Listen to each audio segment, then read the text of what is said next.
Hey Peirou, this is Lauren back from Zephyr Astrology, and today we're going to be diving a little bit deeper into your astrological chart. Well, actually, we're really, instead of deeper, we're going to be broadening, talking about your astrological chart and just talking a lot about your latent inherent potential, where you're likely going to see life focus energy typically direct itself, where you have developmental focus, where you're oftentimes where you should aim your attention if you're wanting to grow and develop and really kind of hone your chart to its most optimal presentation.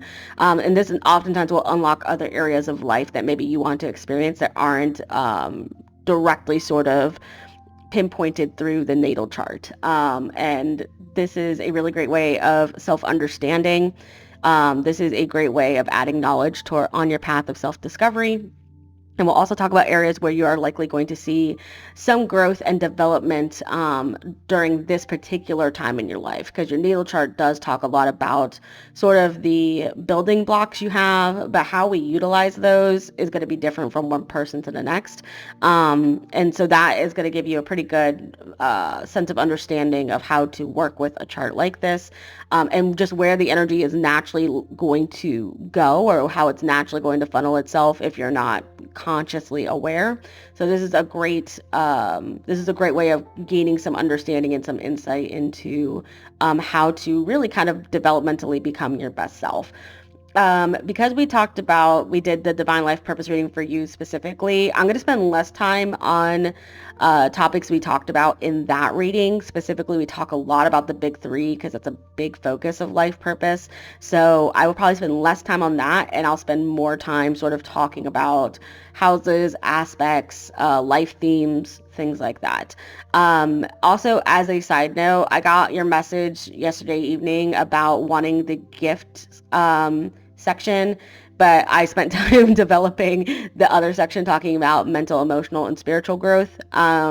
So I would have had to delay your delivery even further to add those sections back in, because I hadn't wrote them. I just have the templates for them. So it would take me time to actually like write and pinpoint what those are for both of you. So I just felt like I'd rather get your reading to you than, add that in. And not to mention I take a really long time to record anyway. So adding more sections just adds more time to the audio, and it just gets very rambly, and it gets a little bit of this sort of like run on type of talking. So yeah, that's something we can maybe discuss in a later reading if we go back through your charts again, or maybe go into some details we didn't have time to cover from an initial natal chart reading. But this will be a pretty good emphasis of discussing your chart at its most basic level. So the video outline is very similar to what we had with the girl. So we are still going to have the same first sections talking about basic chart placements, important aspects in houses. Then we'll also get into emotional, mental, and spiritual growth. And then we will talk about some timing factors at the end. When I talk about timing factors, particularly in natal charts, I don't really hone in on like transits that are from faster moving planets, because they tend to be very fleeting and short-lived. I talk about those outer planet transits. What are those things doing? Because that's going to talk about where you're having big shifts in focus, or like a phase that lasts for years, where there's like development or changes or transformation in certain areas of life. So that's what we're primarily going to focus on when it comes to timing. I will actually go into some more advanced techniques in section 3, talking about certain planetary bodies that are not just particularly planets, and also talking about your secondary progress chart, which is talking a lot about how your chart has evolved today, talking about what that looks like, what that energy is like. So we do have a lot to cover. So let's go and just talk about some of the basics. So here we have your chart, which we have looked at before, all your placements, and this is how it's been calculated. So this is the coordinates for your birthplace.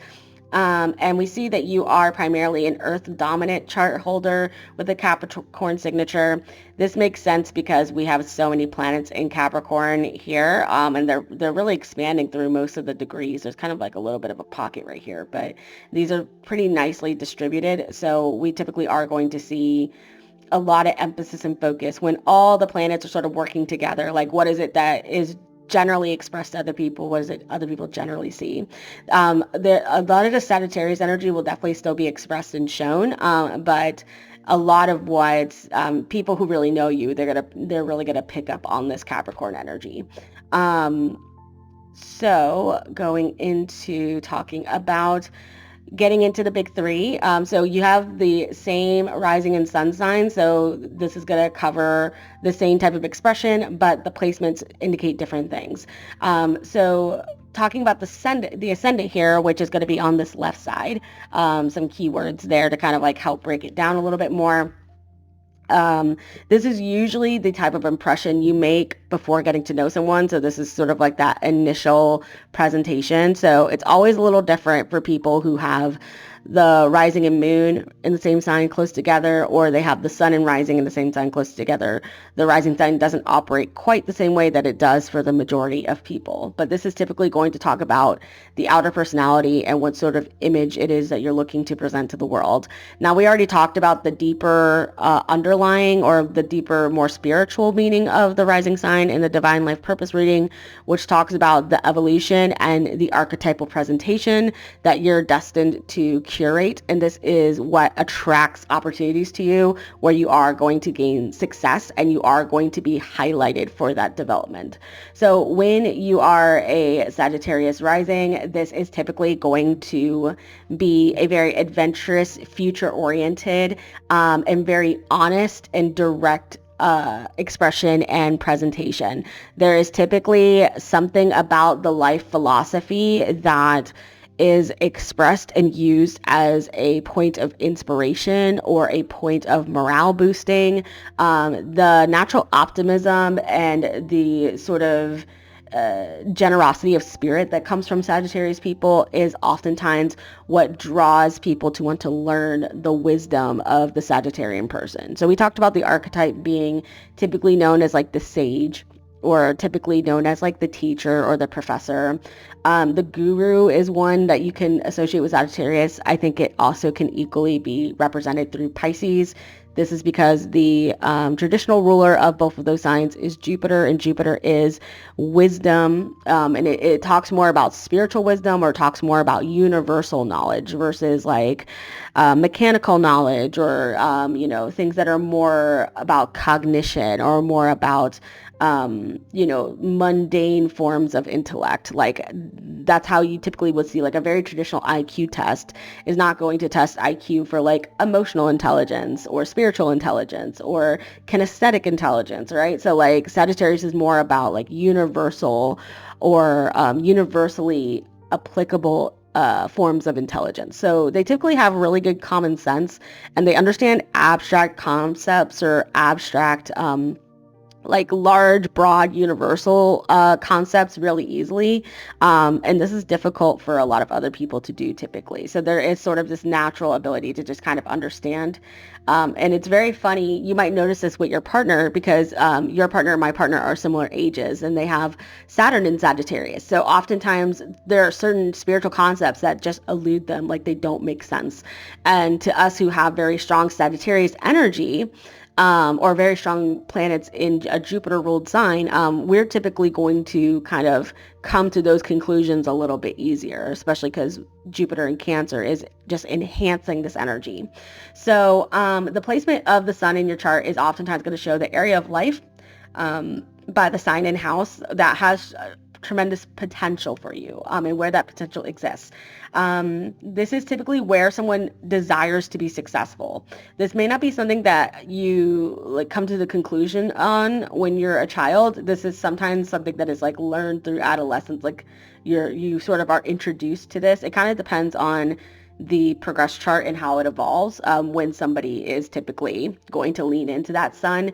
For me, it was much later in life. For you, it could have been earlier. It really depends. But typically, eventually, in adulthood, the sun can no longer be ignored, and we must meet and really embody the area of life that the sun shines in our chart. So Because the sun is in Sagittarius, this is going to really be about experiencing all that life has to experience, enjoying freedom in wide open spaces, having a sense of adventure and zeal when it comes to living.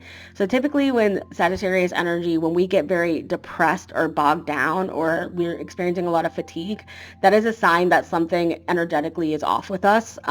We should almost always be looking for the next best thing.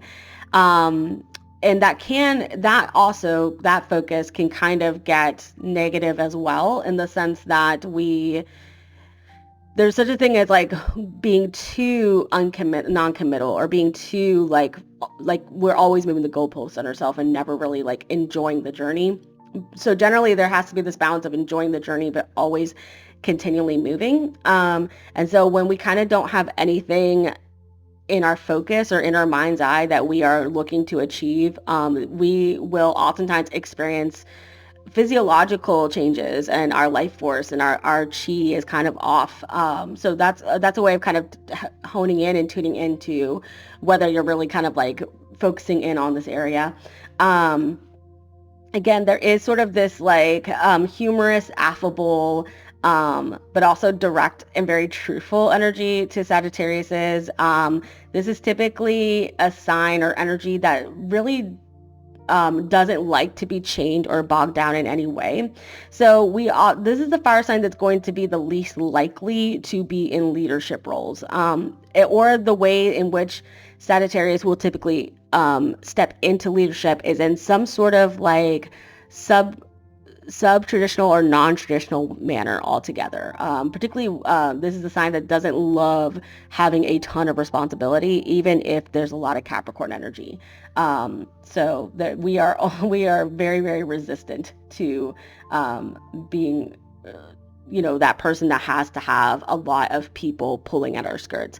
Now, I will say, because your Sagittarius energy is in the first house, you probably lean into leadership maybe a little bit more than a Sagittarius with their placement in a different house, because that is the house of I and self. And so oftentimes when the sun's there, this is natural leadership. But the expression would likely be very loose and very like accepting of and very tolerant of other energies coming in to contribute and collaborate. So it's not typically this sort of like super authoritative type of leadership. So as you are stepping into that evolutionary purpose of the Archer, that is like, those are likely going to be presentations that will happen, and that's perfectly okay, because that's in line with how the sign expresses itself. So when the sun's in the first house, and we're really sort of energizing that rising sign, which shows that the rising sign is no longer just sort of this curated appearance. It's actually an authentic expression of the self. So personal fulfillment in life is going to be reinforced for you by projecting your personality outward. So developing confidence is really important for people who have placements like this, and generally having a really strong self-concept and having a very strongly integrated outlook on life, because the rising sign also deals with perspectives, like how we view the world. So other people typically are going to be attracted to you when the sun is so vibrant and present.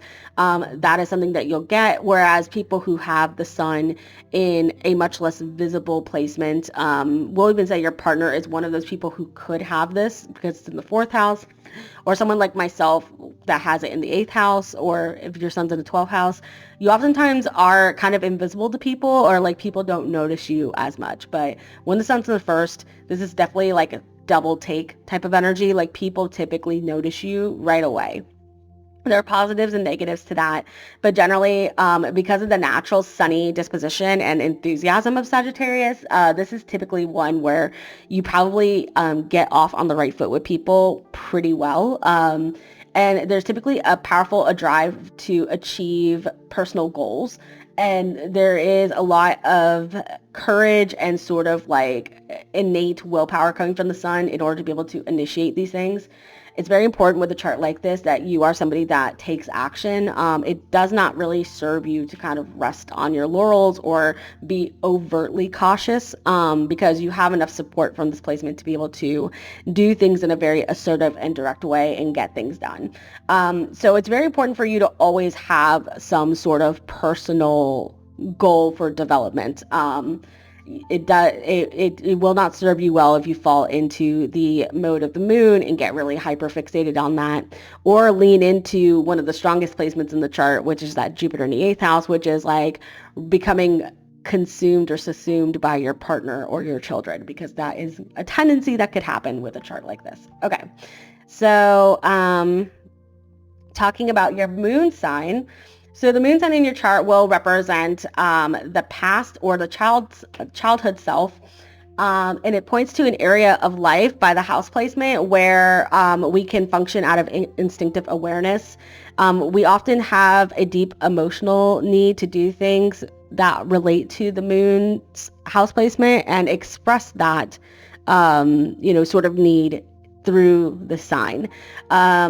When we are in crisis or when we have to react in a more instinctual manner, that's when the moon will more often come out. When we are really opening ourselves up and being vulnerable in relationships, the moon will oftentimes, alongside Venus, will really come out in the chart as well. We tend to bring those traits of the moon sign into play. So the moon is also where we typically where the security blanket of the chart is. It's where we feel really comfortable or safe, or where we seek comfort and safety. It's also typically going to represent home life. It can be very representative of the mother and traits of your mother that you possess in your role of mothering. And what's really interesting when we dive into synastry for charts of parents and children is, especially if there's a significant difference in the way the moon's represented in one's own chart, but in their children's chart, it's a very different dynamic.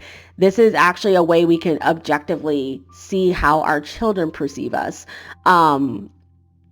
And another thing that's really fascinating as well, is just like a random tidbit when it comes to relationship charts or family charts, is that very commonly children will take on one of the big three placements, typically the sun or moon placement of their parents.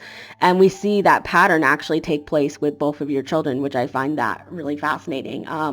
With Sean's sun in Scorpio, we see that both the kids have moon in Scorpio and then sun in Scorpio, and then we see sun in Taurus with the oldest one, so with Isabel. So that I find that, and it's so common. I think it's like 65%, that's like significant, right? Like it doesn't seem like very significant. It's like, oh, it's not like 100% or 90%, but that's enough of a percent to where like it's pretty close to like 70% of kids have like one of those big three placements from their parents. And this is because that allows for there to be this sense of like reception, or the parents can help facilitate growth for the child because they've experienced the same type of expression. So I find that just interesting. So when it comes to not only your mother, but how you take on mothering, we do see that based on the moon sign. It's also a place of nurturing, or how we nourish or kindle things. So with the moon in Taurus, you're typically going to be stable, loyal, and very easygoing. It's a very, very easygoing sign.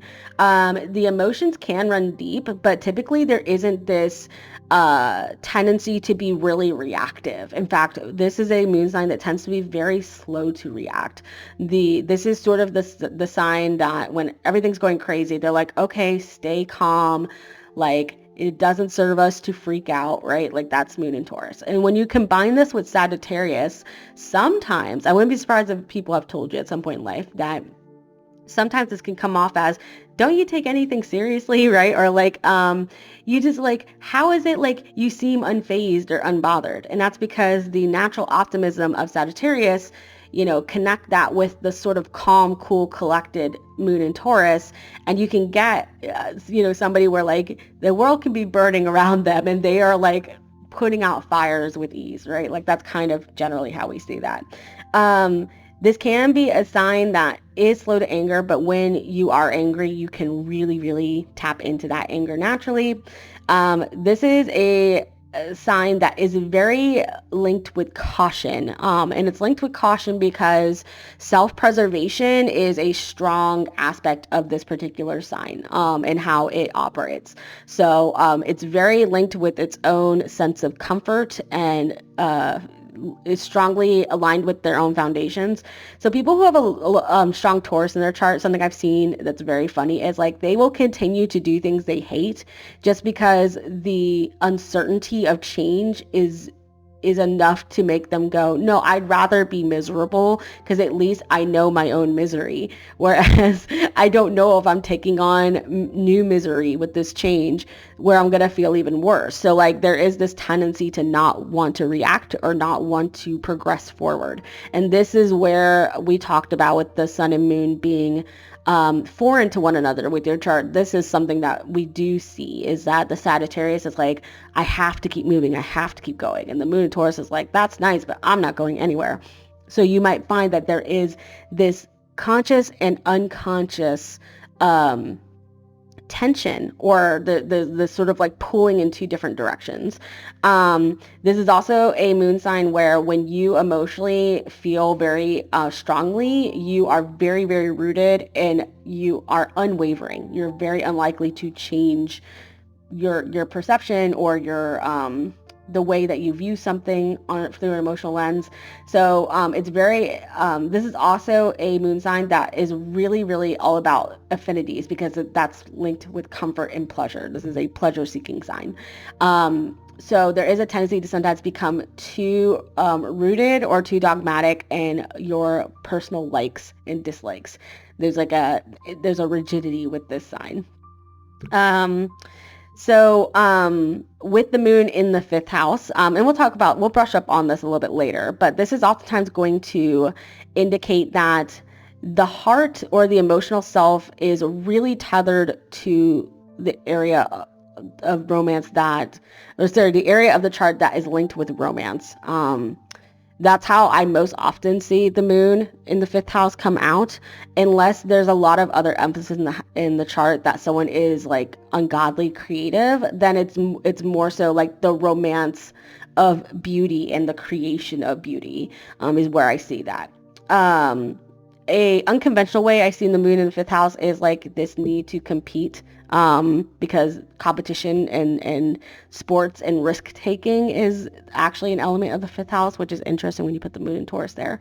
But I'm going to assume that, most of the time the moon in the 5th house is like being very strongly, having a very strong unconscious or a very strong, deeply felt need to be loved in a romantic manner. Sort of like that desire to be chosen is a big aspect of the moon in the 5th house.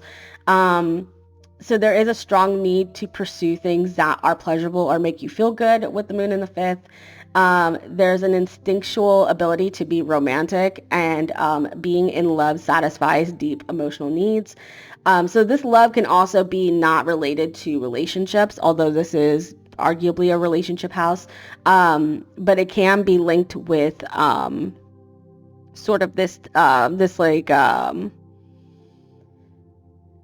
romance with a particular experience of life, because experiences can be linked with the 5th as well. So like the experience of, a lot of performers have a strong 5th house. So like the pleasure of performing or the pleasure of playing games, like gaming is a 5th house energy as well. So typically, the imagination will support creative endeavors. And oftentimes once love is achieved for moon and 5th house people, then the creation through love, which is children, is a big aspect of the 5th house as well. So I see a lot of people with this placement have a lot of emotional investment in their partners and their children, where they typically will forsake a lot of their own needs and desires or comforts for their partner or for their kids.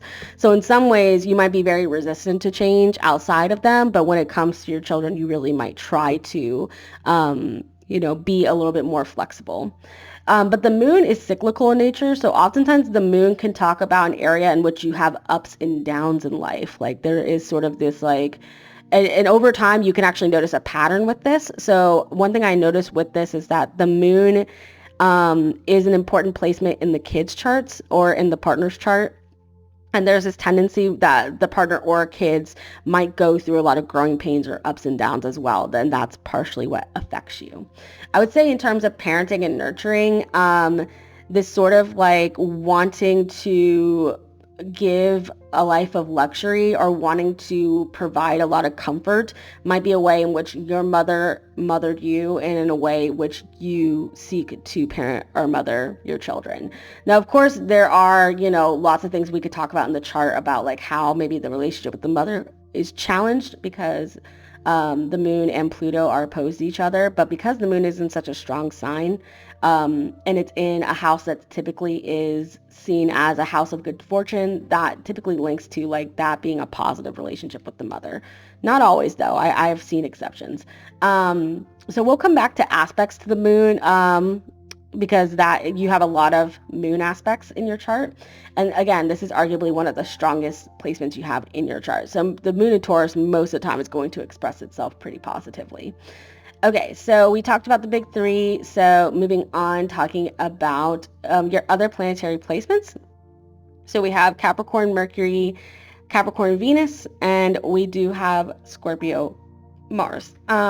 So Mercury is the planet of communication. So this is oftentimes going to talk about, or what the chart tells us is how that individual will think, comprehend, communicate, and address things in a verbal component. So there's typically a lot of insight that can be gained about an individual based on the Mercury placement, such as how they process things, how they will share or distribute information, how they gather information, the way in which they go about that, or the way in which they're most receptive to this. And Mercury will also typically represent interests, affinities, likes, preferences in reading, writing, and connecting with the two of the five senses, primarily with like voice or like auditory or like listening, and like how we're receiving information typically. So typically taste and sound, or is going to be typically taste and hearing, are going to be linked with this placement. Okay, so with Mercury and Capricorn, again, and we're going to have a lot of Capricorn emphasis here going forward. This is a cardinal earth sign. So all earth signs tend to lean mundane, pragmatic, conservative, and resourceful. The cardinal aspect of the earth sign is more initiating, more prone towards leadership, or being the first to take a step. It's pioneering essentially, and that's because cardinal signs start the seasons. So Capricorn is the mark of winter beginning, and then once we get to Aries, that is the mark of spring beginning. So it's the end of December throughout March is when we have winter, and then finally once we get to the end of March, like that last week, like the 21st is where we're going to kind of see spring begin.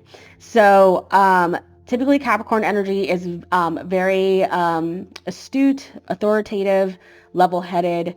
There is a carefulness with this sign, but not to the same degree as Taurus. This is still a sign that will take risks or will go with the path that they feel, based on the evidence they have, is the most likely to be successful. So there's not necessarily a fear. In fact, Capricorns value learning through making mistakes. That's something that we see pretty commonly with this sign. But there is a lot of expectation the sign places upon itself because it desires to be successful. That is like the biggest thing when it comes to Capricorn. This is also typically, it can be linked to having natural intelligence, but more so this is a sign that is just really good about having really good common sense, which surprisingly is lacking with a lot of people. So always look to a Mercury and Capricorn to understand what is the most sensible thing to do in a situation. Mercury in Sagittarius, inversely, is typically a placement that will really kind of talk about like, they'll do devil's advocate. They'll typically they have almost like an inverse way of addressing topics, whereas Capricorn's very direct and to the point. So there's an ability to focus single-mindedly on goals. There is a natural realism with this sign. So what we get with the first house sun rising in Sagittarius is like there's this initial optimism whenever you're being greeted with something new, new information, a new experience, introduced to a new person.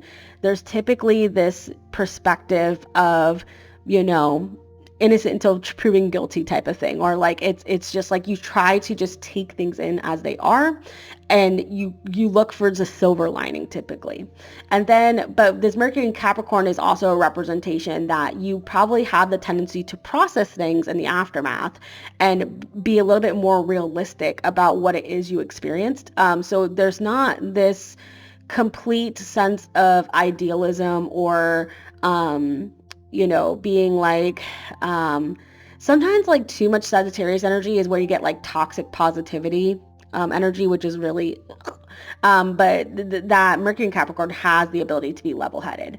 There's an excellent ability to be able to handle things that are laborious or difficult, particularly when it comes to information or when it comes to, maybe like having understanding of something at a higher level, and particularly with remembering certain things. So typically Mercury Capricorn people do have good memory, especially if they experience something in a negative fashion, because Capricorn mindset does lean into where are the setbacks, or what might prevent me from progressing further. So they tend to be a little bit more critical. But typically the thinking is methodical and disciplined. And that is oftentimes how you'll best integrate into a learning environment as well, is when the learning process, there is structure and reason to what it is you're receiving. There is this tendency to have thoughts of melancholy, because Mercury also can talk about your thoughts, again, your way of thinking. And because this is a Saturn-ruled sign, Saturn is heavy, and it leans a little bit more negative or pessimistic. So you are probably not someone who's always cheery. You come off very cheery, and authentically you might see yourself as a happy person or someone who enjoys pleasures in life, but you can get bogged down with like maybe intrusive thoughts or negative thoughts with this Mercury placement. So you have to learn to work with that and not allow yourself to take things too seriously.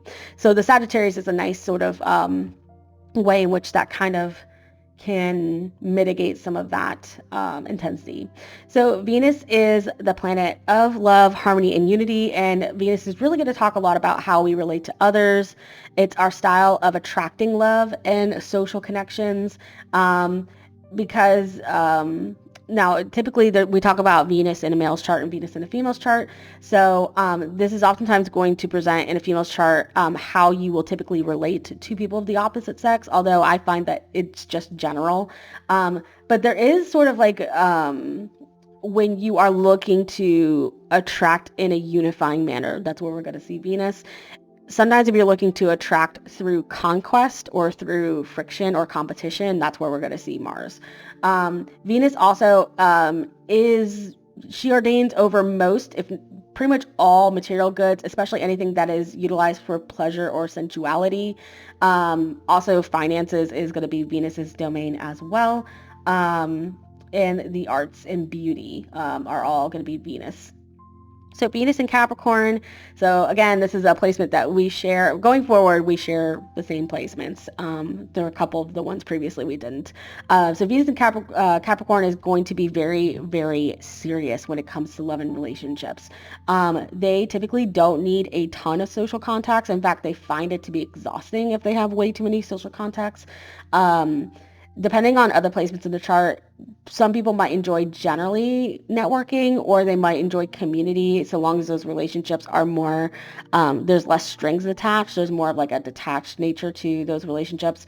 But Venus and Capricorn people have this understanding that unity and relationships and love takes investment. It's not something where, once you experience it once, it's indefinite. There's like always the sense of putting in effort or resources into any relationship.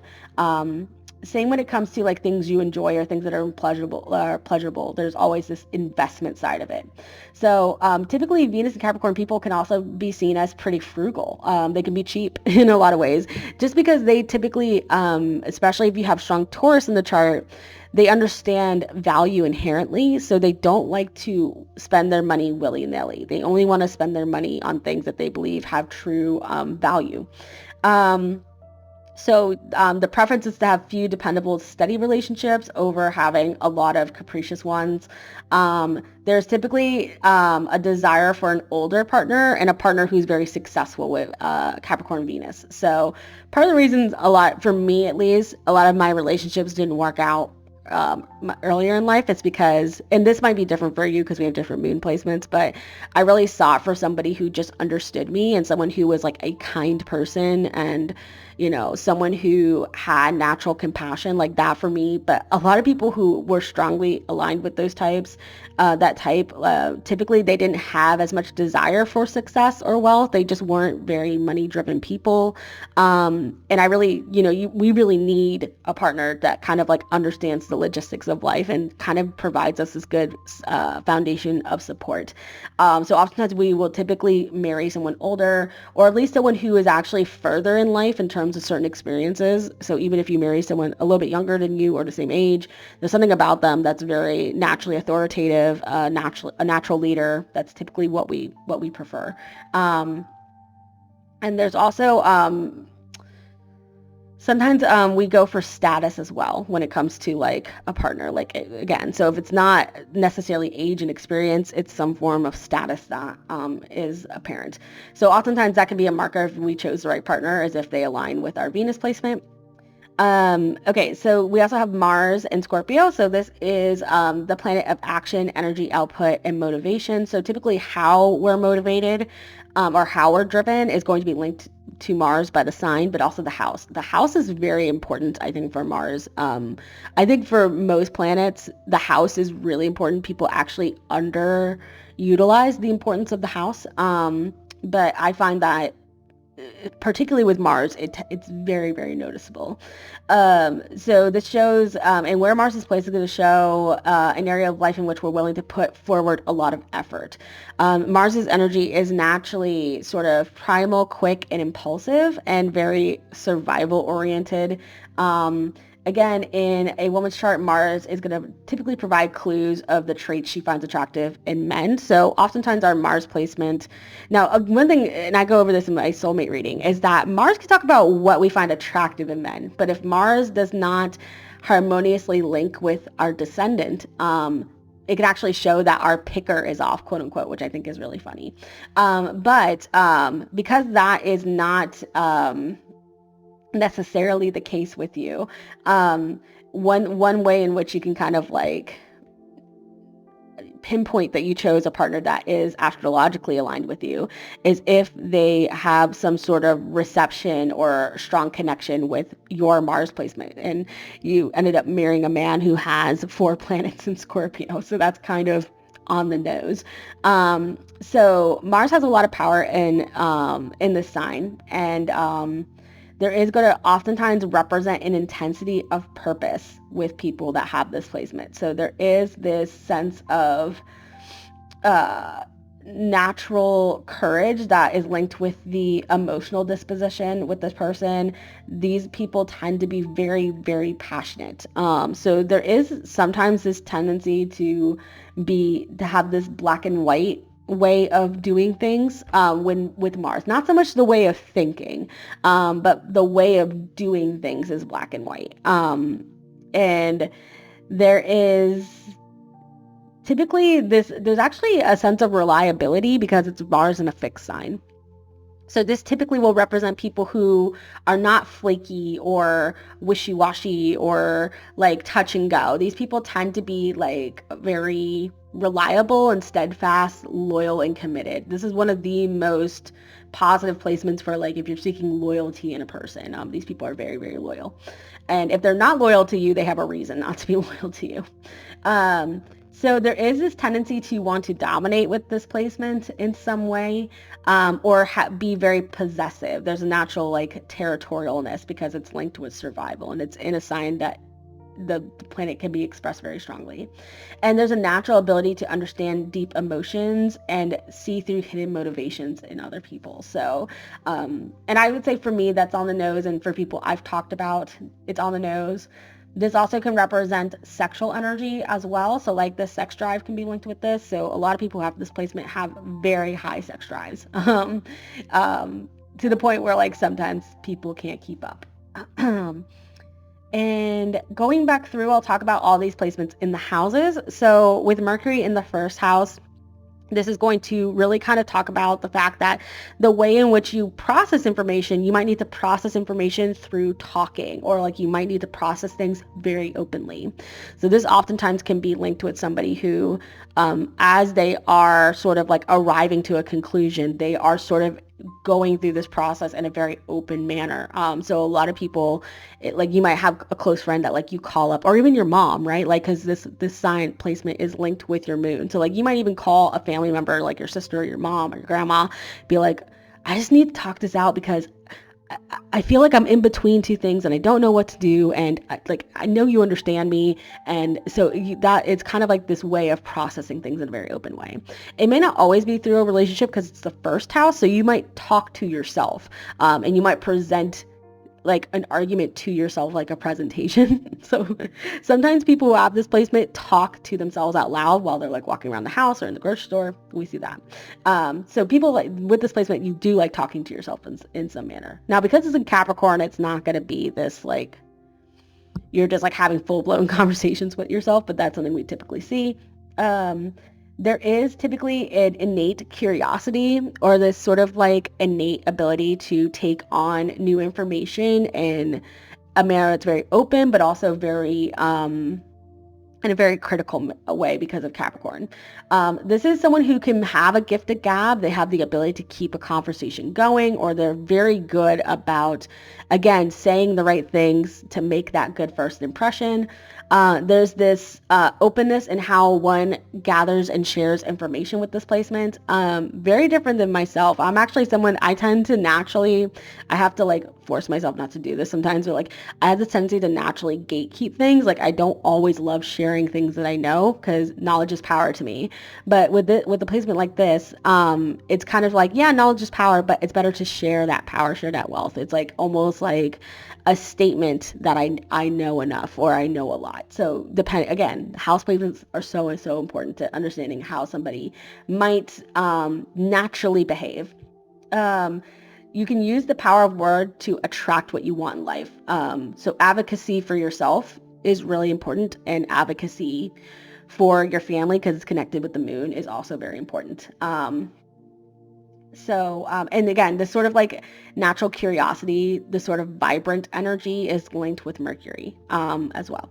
So Venus in the second house is going to talk about financial security is very important for you to be able to enjoy life, and you really want to sort of have a tangible representation of things that are important for you.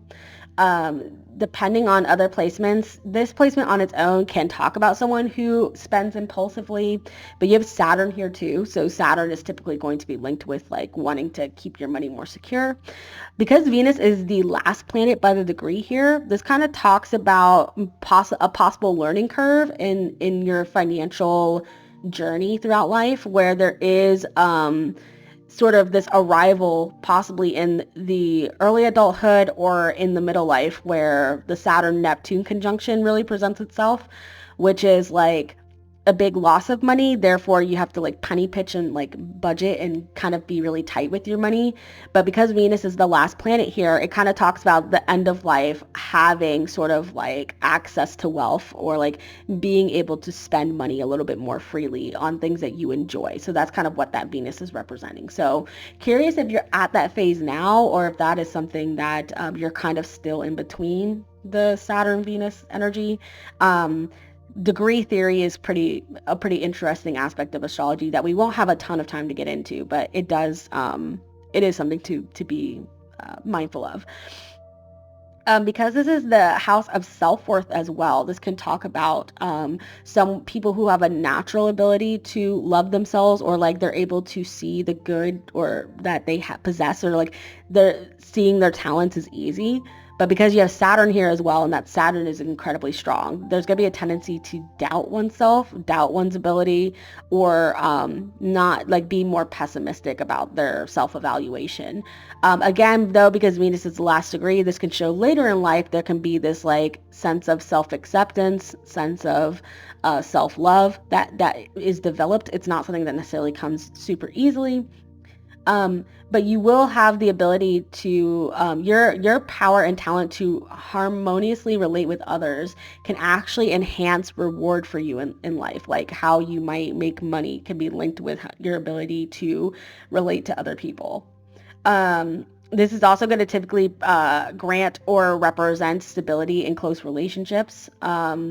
And there can be an inherited, musical or artistic or performative ability. So Mars in the 12th house is really interesting. So again, talking about that strong willpower, like where someone might feel passion, the ability to have deep emotional understanding, having good intuition and reacting on intuition is going to be linked with the 12th house, because the 12th house is the house of spirituality. It's the house of hidden things. It's the house of solitude. So you actually really benefit from having time to really be in solitude, particularly if your battery is running really low.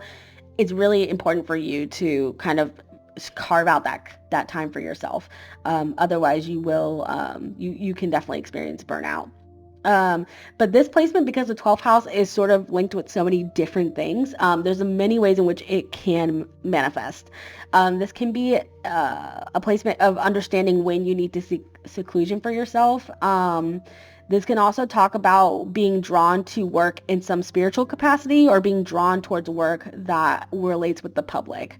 Because Scorpio is linked so much with the psyche, this could be having a interest in spirituality for psychological development. And this probably acts very similarly to my placements, which are linked with the 8th house as well. So like that's naturally an interest that I have.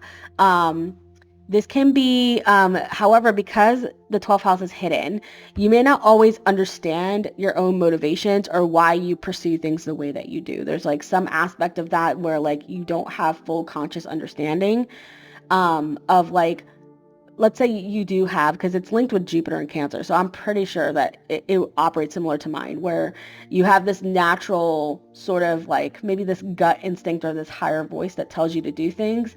And maybe it's not connecting with what you're consciously planning. But when you listen to that voice, or you listen to that, do this at this time, that actually probably tends to work really well for you. But you may not have a way in which you can verbalize what that is. It's just something that happens for you. But there can be difficulty, again, in recognizing your own behavior patterns, particularly, again, responses or like your impulses. Also, anger is something that tends to be repressed, or something that you are deeply disconnected with. Again, this can talk about explosive anger. We sort of see that with the moon in Taurus and with this Scorpio Mars as well.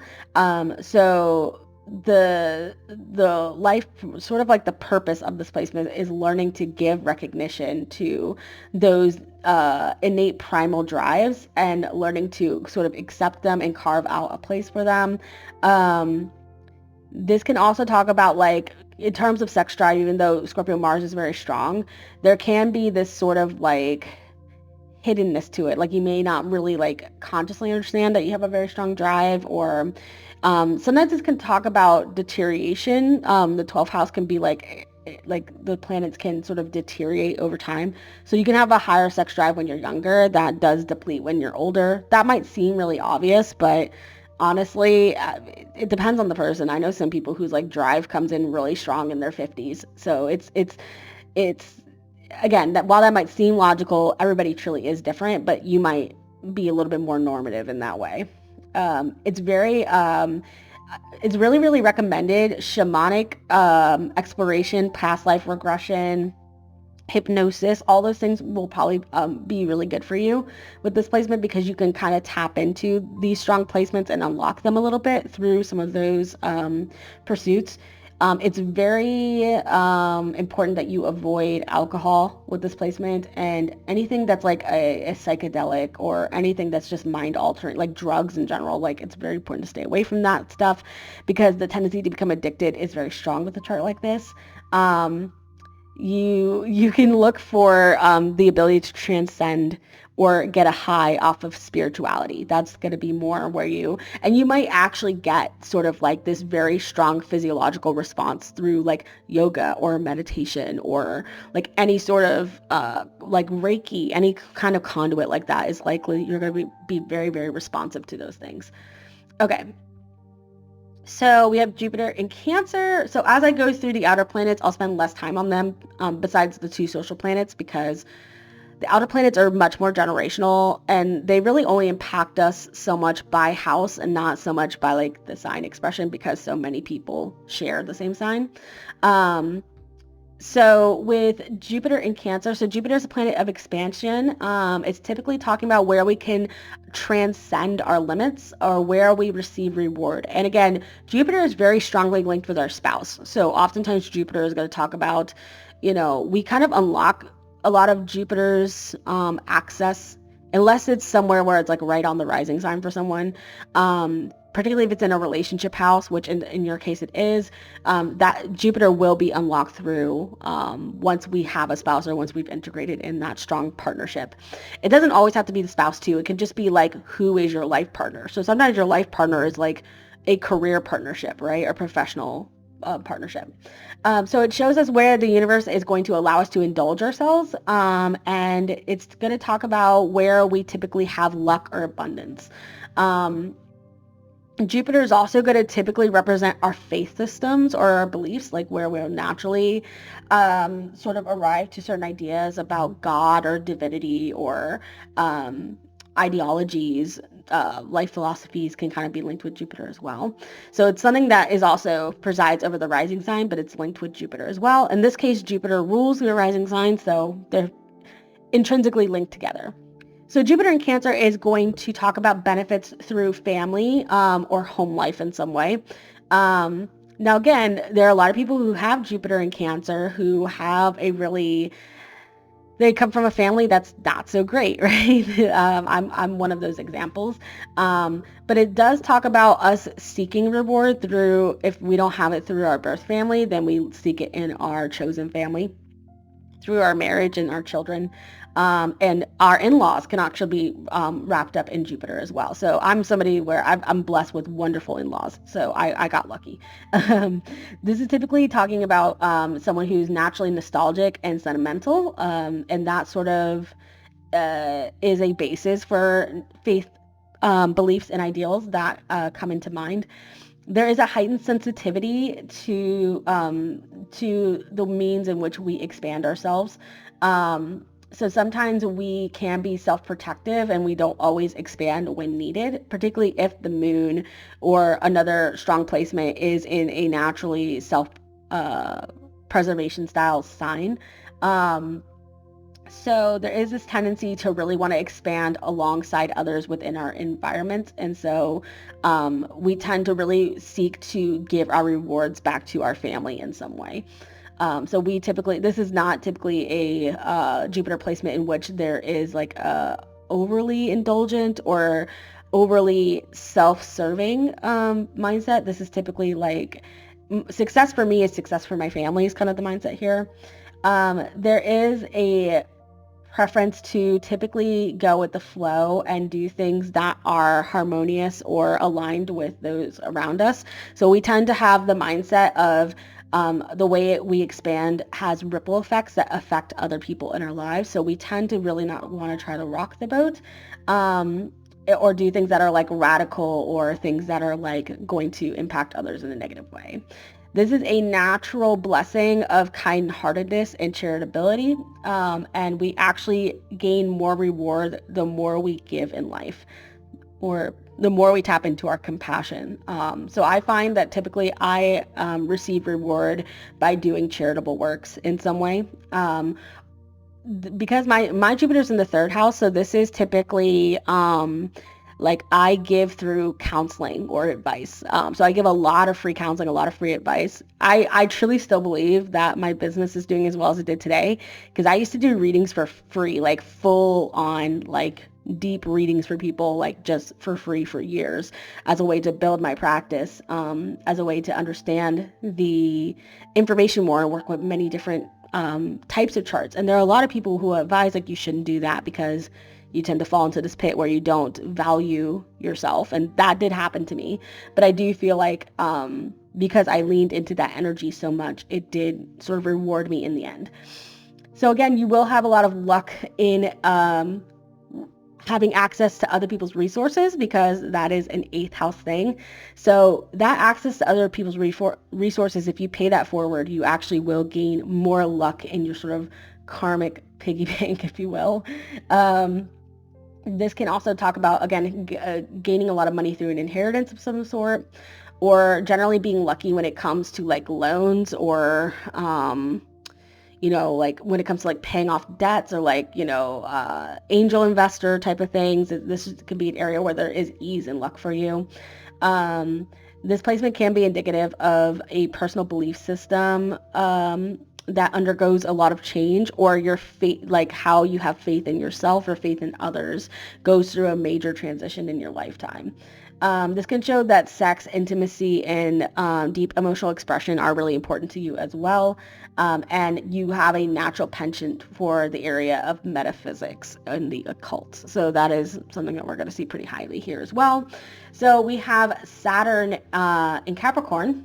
And Saturn is going to be the planet of restriction and discipline. So Jupiter is all about growth and sort of like really expanding beyond ourselves.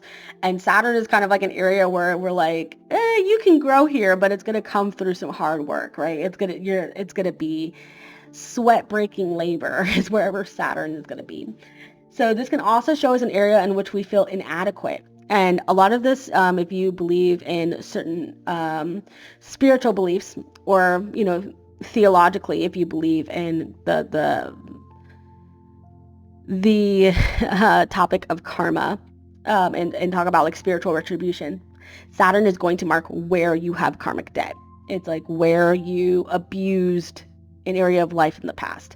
So funny that in the area of other people's resources, there's this luck and abundance, but in the area of how you access or you obtain your own resources, there is challenge, or there is a sense of limitation there. Saturn is also the area that is the planet that's linked with time and growth over time. So Saturn, oftentimes, we don't experience the higher evolution of Saturn until we are in our elderly years, or until we are at least middle-aged. Particularly, it starts after you turn 30 because that's when you have your first Saturn return. It's also an area of life that we take very seriously, or we feel a sense of duty to this area of life in some way.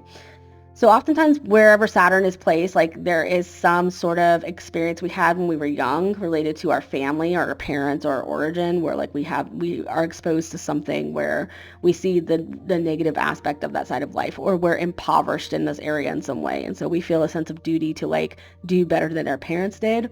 So when I see Saturn in the second house, this isn't always a statement that like people are going to be poor, like never have wealth. In fact, one of the richest men in the world, I believe, has Saturn. A couple of rich men, I think Bill Gates and who else is it? Is it Elon Musk? No, I don't think it's Musk. So there are rich people who have this placement, but it's usually because there is some sense of an impoverished mindset linked with money somehow, where like their parents were really poor, or like their parents lost a ton of money, so like they're trying to be more responsible with it.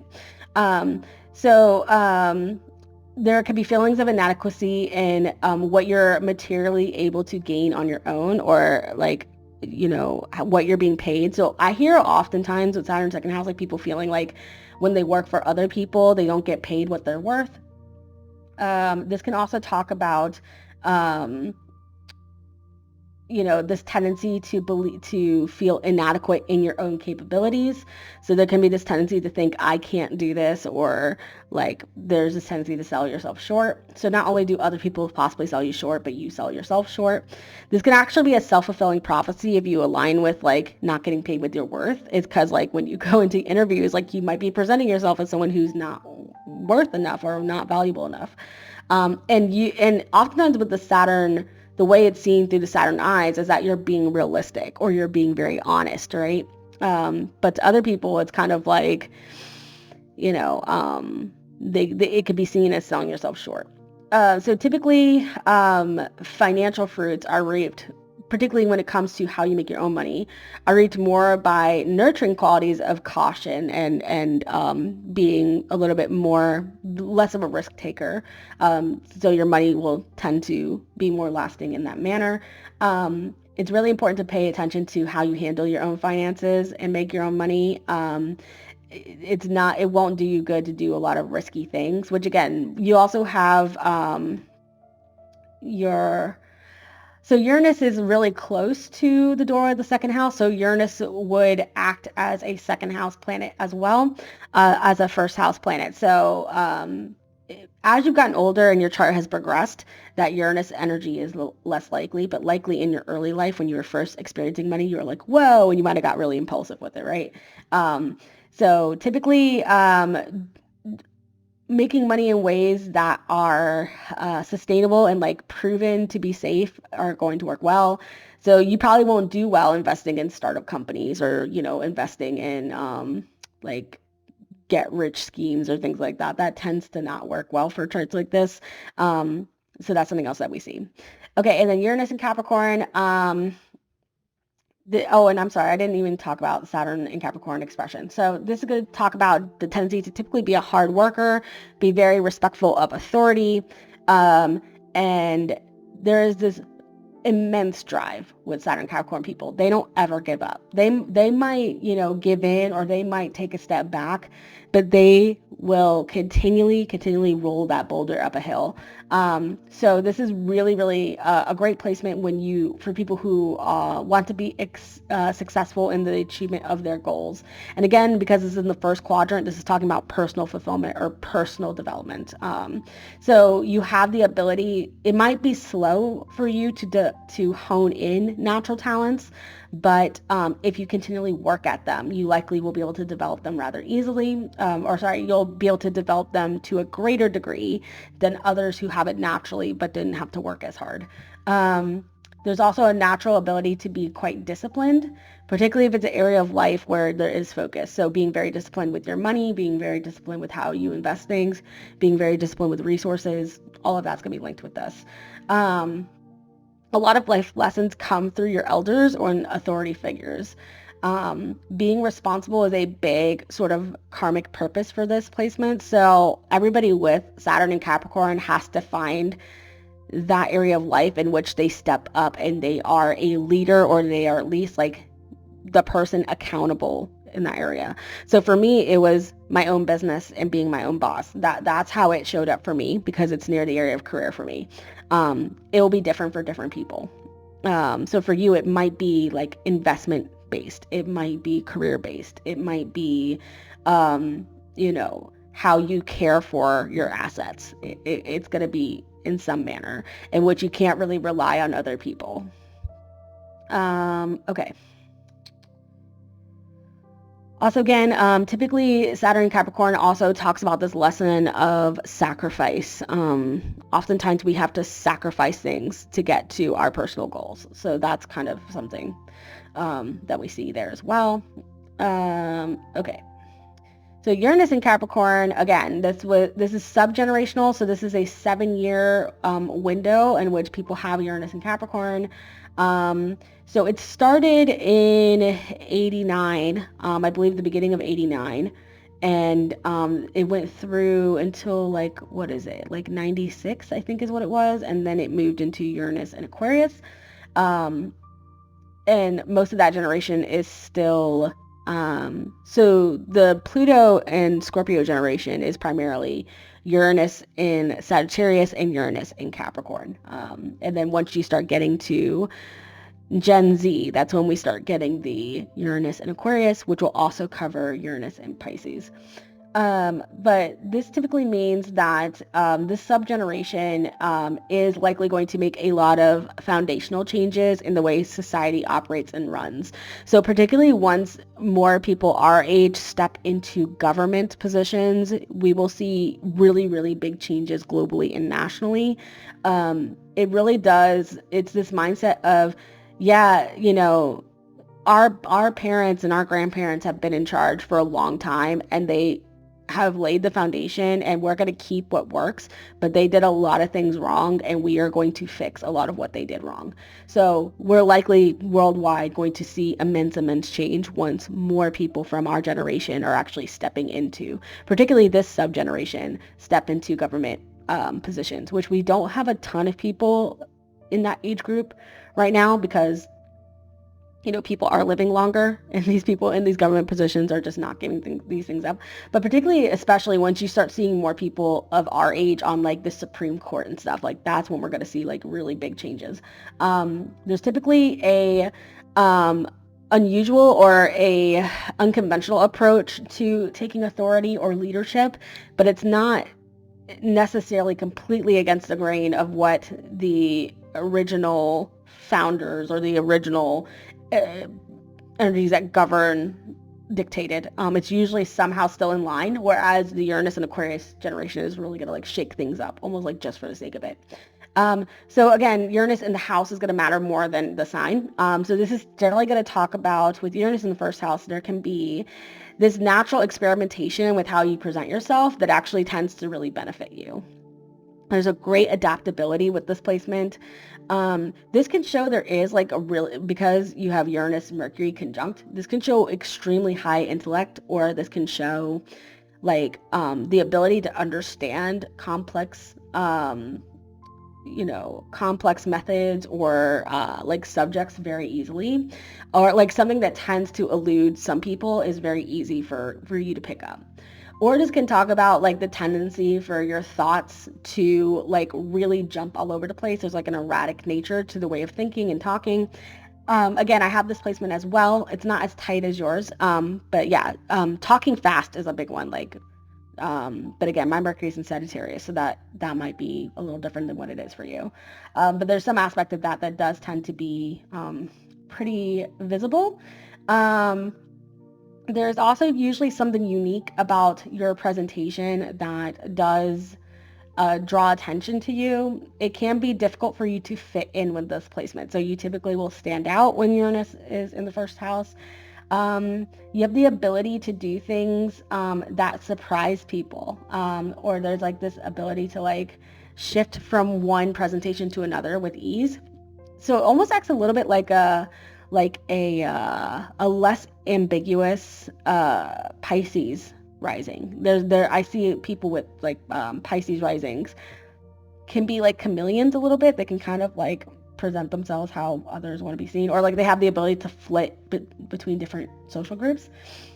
There's also a lot of like bohemian type of perspective with this sometimes, or like being very free-spirited can sometimes be connected with Uranus in the first. Okay, so then we have generational placements. So we have Neptune and Capricorn, so that was from 1984 to 1998, and then Pluto and Scorpio is from 1984 to 1995. So with Neptune in Capricorn, so this is going to be a planet that will typically dissolve. It's the great dissolver. So it tends to erode boundaries, and this is an area where we sometimes don't see things as they really are. So our perspective is skewed in some way, and that's because Neptune is connected with creation, imagination, and the fantastical. So now, because Neptune's in Capricorn, usually people try to do this in line with what's realistic. So Neptune is connected with dreams. So that's sometimes with people in this generation, it's like take the dream and somehow almost like recreate reality to where the dream makes sense within reality as it's presented. So one of the things that's like with this generation that has really taken place, that was a dream that a lot of our elders were like, yeah, you'll be lucky if, is like working from home or having more flexible work schedule. There's more this mindset of like, it's this way and this is how we do it, and you just have to get in line with what we all did. We all had to suffer, so you have to suffer. And something kind of interesting with this generation is like being more of our own boss, like small businesses having a really big boom with this generation.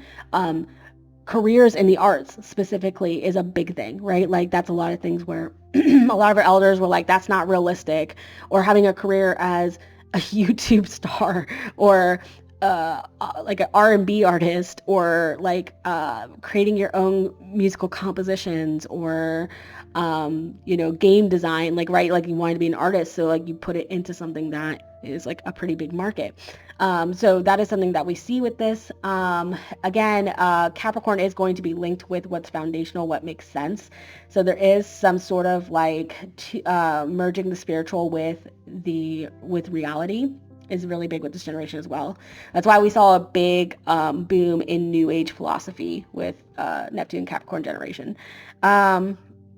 So because Neptune's in the second house, this is going to typically talk about like this tendency for money to disappear, or your assets to disappear, or there's an erosion to assets. So what might happen over time with a placement like this is that you begin to have less strong attachments to assets or money, because there's this tendency where like that money is not indefinite. It's not an indefinite resource. It comes and it goes. So I see people who have this ability to sort of let it go when it comes to wherever Neptune is placed, if they're conscious of Neptune, which, because Neptune is conjunct Capricorn for us, oftentimes we are like consciously aware of this.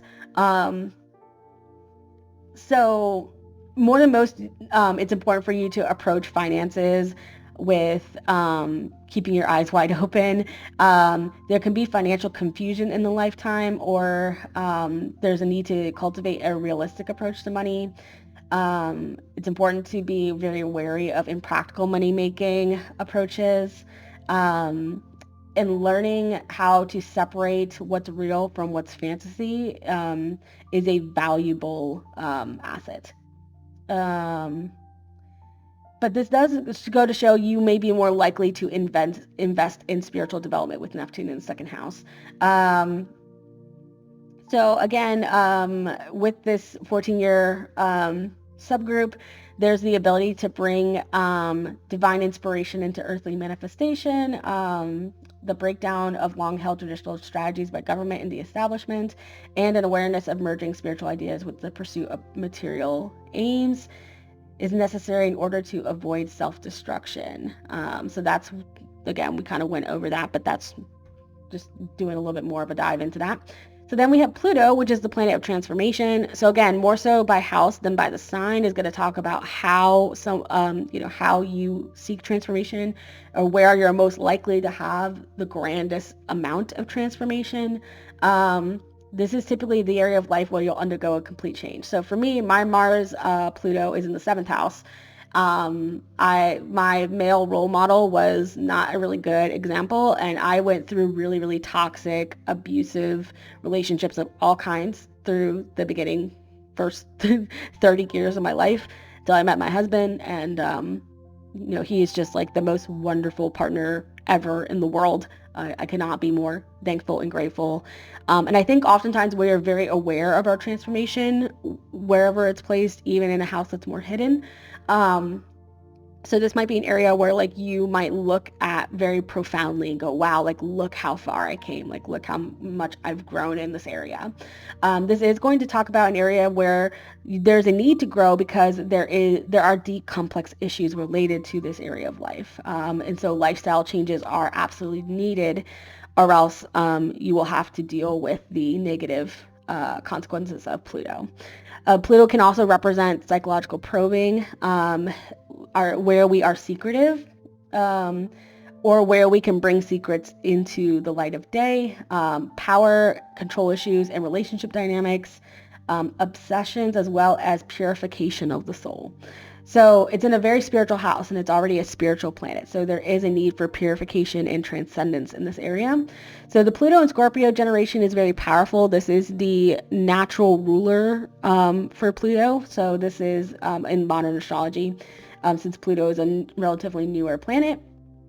And this is Pluto was assigned to Scorpio because Pluto was discovered around the time that the atom bomb was created. And so this idea of like something that takes a long time and is relatively unseen, it has this big, massive, sort of like destructive quality to it, is linked with sort of like the Scorpio expression. So on a personal level, people who have Pluto and Scorpio can be intense, intuitive, instinctual, naturally reforming, and can have very extreme views or extreme responses. But again, it's going to relate to the house placement, to whether that Pluto and Scorpio is very visible or not, or whether someone really owns that energy within themselves or not. So with Pluto in the 12th house, it's not necessarily something you might own.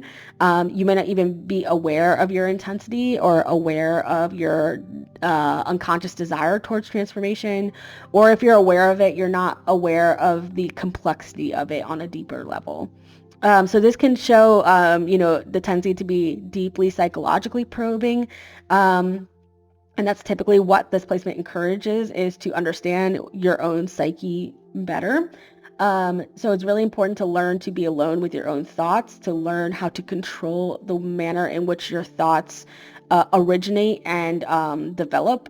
And some of your finest insights will be derived from when you are able to spend that quiet time with your own thoughts and with your own mind. There can be strong feelings of helping others. This is a really big thing I notice with Scorpio people and Aquarius people, is this idea of Scorpio tends to recognize who's disenfranchised and highlight their issues. Aquarius seeks to reform the world to actually make space for these people. So those two signs, even though they're square to one another, they have very similar abilities to kind of observe this aspect about life. So there is a tendency to want to help reform or heal in some way for those who are disenfranchised or for those who are outcasts of society. There's also this natural ability to understand the pain, suffering, and obstacles others face, and being very perceptive in how you can fix or reform these, or how you can help. However, where I could see the downside or the pitfall of this is like recognizing this in other people's, but not recognizing it in yourself, or wanting to absolve yourself from these difficulties. So projecting them onto other people is a big thing. Projection with this type of placement is something I see pretty commonly. It might manifest differently for you though. So in one way or another, isolation is something that typically has to be dealt with. It's probably a theme of life that maybe there is a little bit of a sore spot there. Sometimes this can be self-imposed, or sometimes this is something that is sort of thrust upon you. With the 12th house, it can happen either way. Again, this generation does invest, particularly one thing I've noticed through just working with a lot of clients from this generation, observing them outside of the, more inner planets, is this like mindset of like breaking generational patterns. So like not continuing to do things just because our parents did them. Like wanting to, understanding that again, similar to like the Jupiter and the Cancer Jupiter, that our decisions have impacts and they impact the generation that comes after us. And so we're starting with our children. I believe the Pluto and Aquarius generation will start to take that on a larger scale. But for Pluto and Scorpio, it's very much, the origins are being embedded in family life. So focus on mental health, well-being, relationship dynamics. And we also saw a huge sort of like boom when it comes to like sexual identity, sexual rights, sexual exploration being really big, psychological exploration, new age spirituality, like all of those things were huge focuses and booms.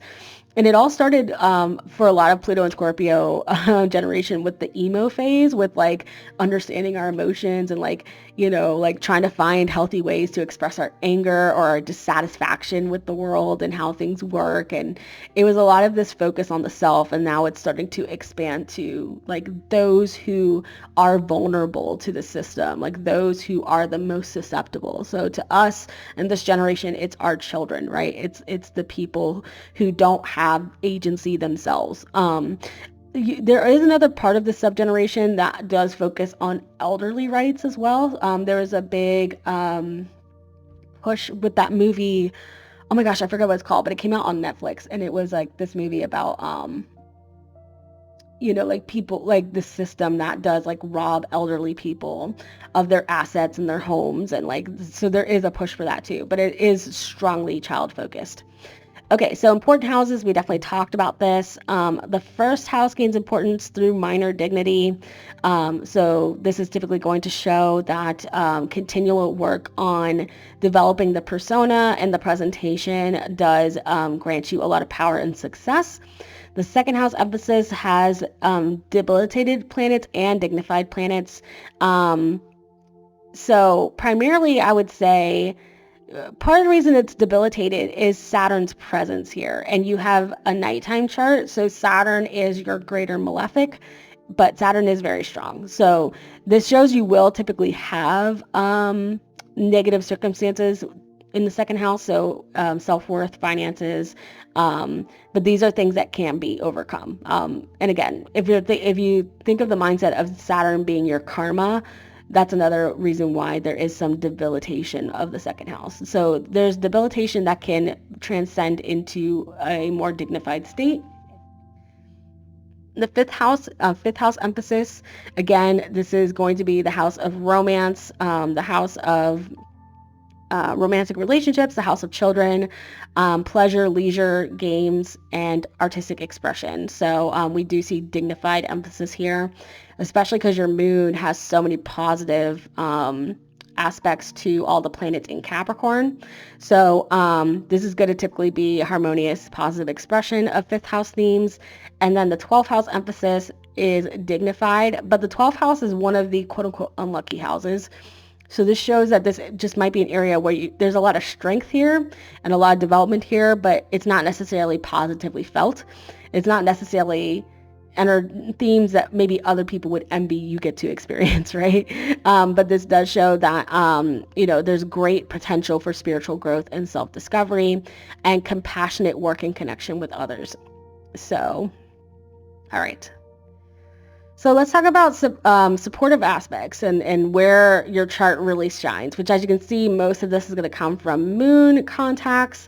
Of course, I won't talk about all of the supportive aspects. There's usually too many to go over, but I will talk about the ones that are the tightest in orb. So like the ones that really stand out in the chart. So with that being said, so one of the moon placements I definitely want to talk about is the moon in Neptune. That is the tightest aspect, I believe. So this shows a natural tendency to be very sensitive, empathic. This is also the downside is being very easily influenced. The imagination is quite pronounced with this, and there's a perception of the world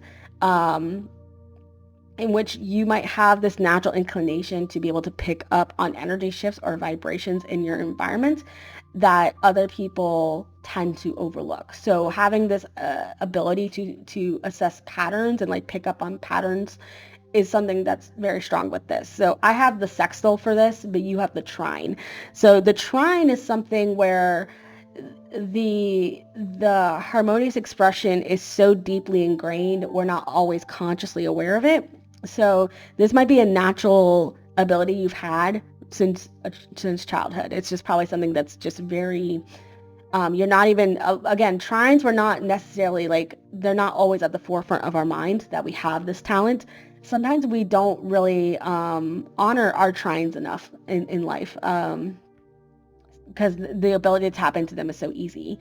Whereas things that we tap into because we had to work really hard for them, we are more consciously aware of those. Again, having really, really strong intuition is big for this Neptune moon placement as well. And again, yeah, just the ability to be emotionally sensitive. So the moon Jupiter is another aspect here. So this shows that the emotions are quite, they're expanded. Whatever Jupiter touches, it expands.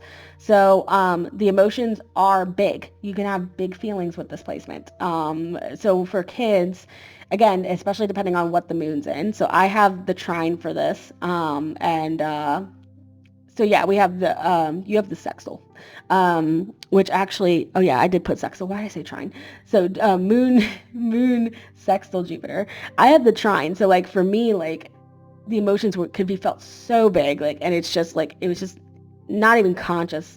But my moon was in a water sign, so it's just like huge emotions. Whereas here, like your emotions might grow slowly, but they can grow to be very big. There is this tendency, though, the benefit of this, because Jupiter is a benefic planet, is that you have a natural ability to bounce back from like emotions, particularly if you experience like a negative emotion. You have the ability to sort of like get back to a positive baseline pretty easily. This also is another expression of having optimism, or like having good resilience, like emotional resiliency, or having good emotional regulation is something we see with this as well. This is also generally people who are warm, generous, and idealistic. And again, you don't stay angry for long with this placement. With the moon Saturn, there is a serious side to the emotional self and how the emotional self is expressed. So this shows a natural emotional response to being disciplined and being in control of oneself. Um, Typically, there's a tendency to want to bypass emotional-based urges and to keep your eyes focused on the bigger picture or on what your goal is. And that's really supportive of the Sagittarius energy, which is always going to be long-term focused. You have emotional endurance that is really something to be admired. And you can actually sustain yourself through negative circumstances or like negative emotions. There is, again, sort of this ability to remain very steadfast with this placement. Um, and then you also have Uranus to the moon as well, but that's a weaker one, so we won't address that one too much. Mercury is also linked with your moon as well. So this is typically going to talk about having really strong emotional intelligence and being able to have a lot of insight into what someone's going through and being able to reach them through understanding. So like the ability, like when you are connecting with someone, they feel like they are seen by you is something we get with this placement as well. And then we have Saturn-Pluto, which is a very strong combination that's being supported here. And so with Saturn-Pluto, we're typically going to see a very highly developed sense of responsibility, the ability to take accountability for our actions, and knowing that kind of being able to call upon your own power or give weight to your own power. Self-discipline and endurance, self-discipline being Saturn, endurance being Pluto, are traits that you can continue to perfect throughout this lifetime. And this is showing the ability to have really great focus and like not wavering from what your focus is. And again, because this is a sextile, this is something that you develop, therefore you're more consciously aware of it in life. So you can actually take advantage of this harmonious aspect a little bit more. Again, the trine is technically the bigger quote better one. But again, it's relative ease makes it to where we don't always like initially first think of our trines. We think of our sextiles first. I also love sextiles in relationship astrology because I find that we're more aware of and we consciously have more gratitude for those placements than the trines. I find the trines, like the couples tend to like overlook those things about their relationship. But yeah, this also shows people who typically develop depth of character and really embody natural resilience. Okay. And let me see how far I am recording. Okay, we're still doing good. Hour 30. Okay. So growth aspects. So these are areas where you're challenged, but you can grow a lot through facing these challenges head on. So particularly something I noticed is that with aspects, the opposition tends to be lifelong, and the opposition calls for balance. Whereas a square is something where you can eventually overcome the tendency for this type of friction. Conjunctions are the need to merge two things together that don't operate exactly in the same way. So there's sort of this need to assimilate the two expressions together. So oppositions tend to be the hardest to deal with, but again, we're also not always conscious of oppositions. Like we understand that they're struggles, but we can kind of put them in the background, like put them in the back of our mind, whereas squares are something that are felt very visibly and very profoundly, and so we seek to correct these things earlier. Most people are able to overcome square tendencies in their chart between ages 30 and 50. It kind of depends if it's an applying aspect or if it's a separating aspect. If it's a separating aspect, we're going to see the tendency for this square to be corrected before the age of 40. But if it's an applying, usually it'll be corrected between the ages of 30 to 50. And I'm being generous at 50. And it's not to say it won't ever come up again, but it's less likely to be something that like we really kind of latch on to. Okay, so when you have Moon Pluto, which that's a pretty big one, Moon Pluto is typically going to talk about, again, kind of attracting really intense relationship dynamics, and kind of like feeding into them a little bit, like giving into these types of dynamics where you kind of like, you can get wrapped up in things that don't serve you because there's this intensity or like concreteness to the way Pluto expresses itself, and the moon is about things that are very deep.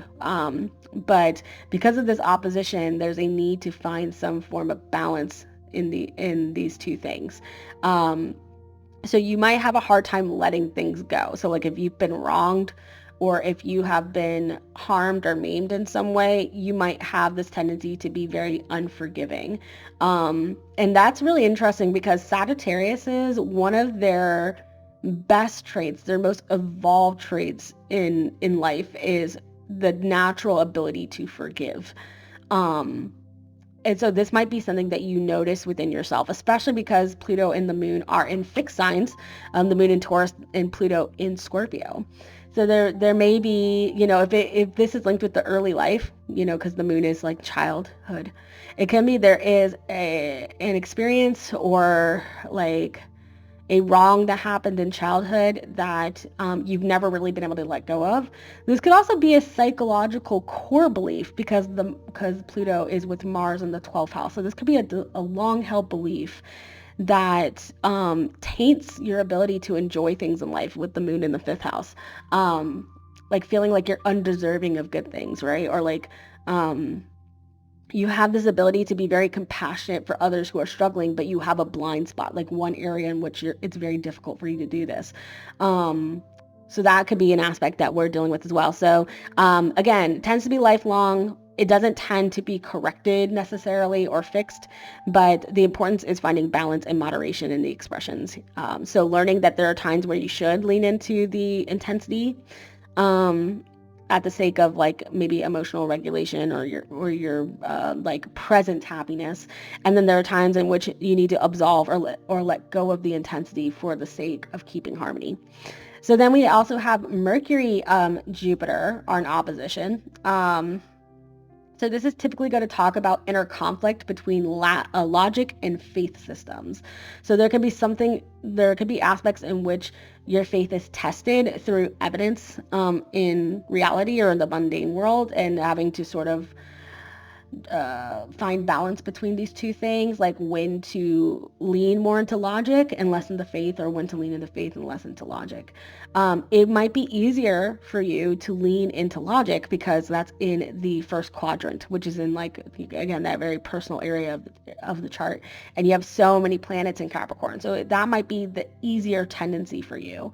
But through your partner and through having intimate relationships in which you can be vulnerable and trust, you can lean into that Jupiter a little bit more.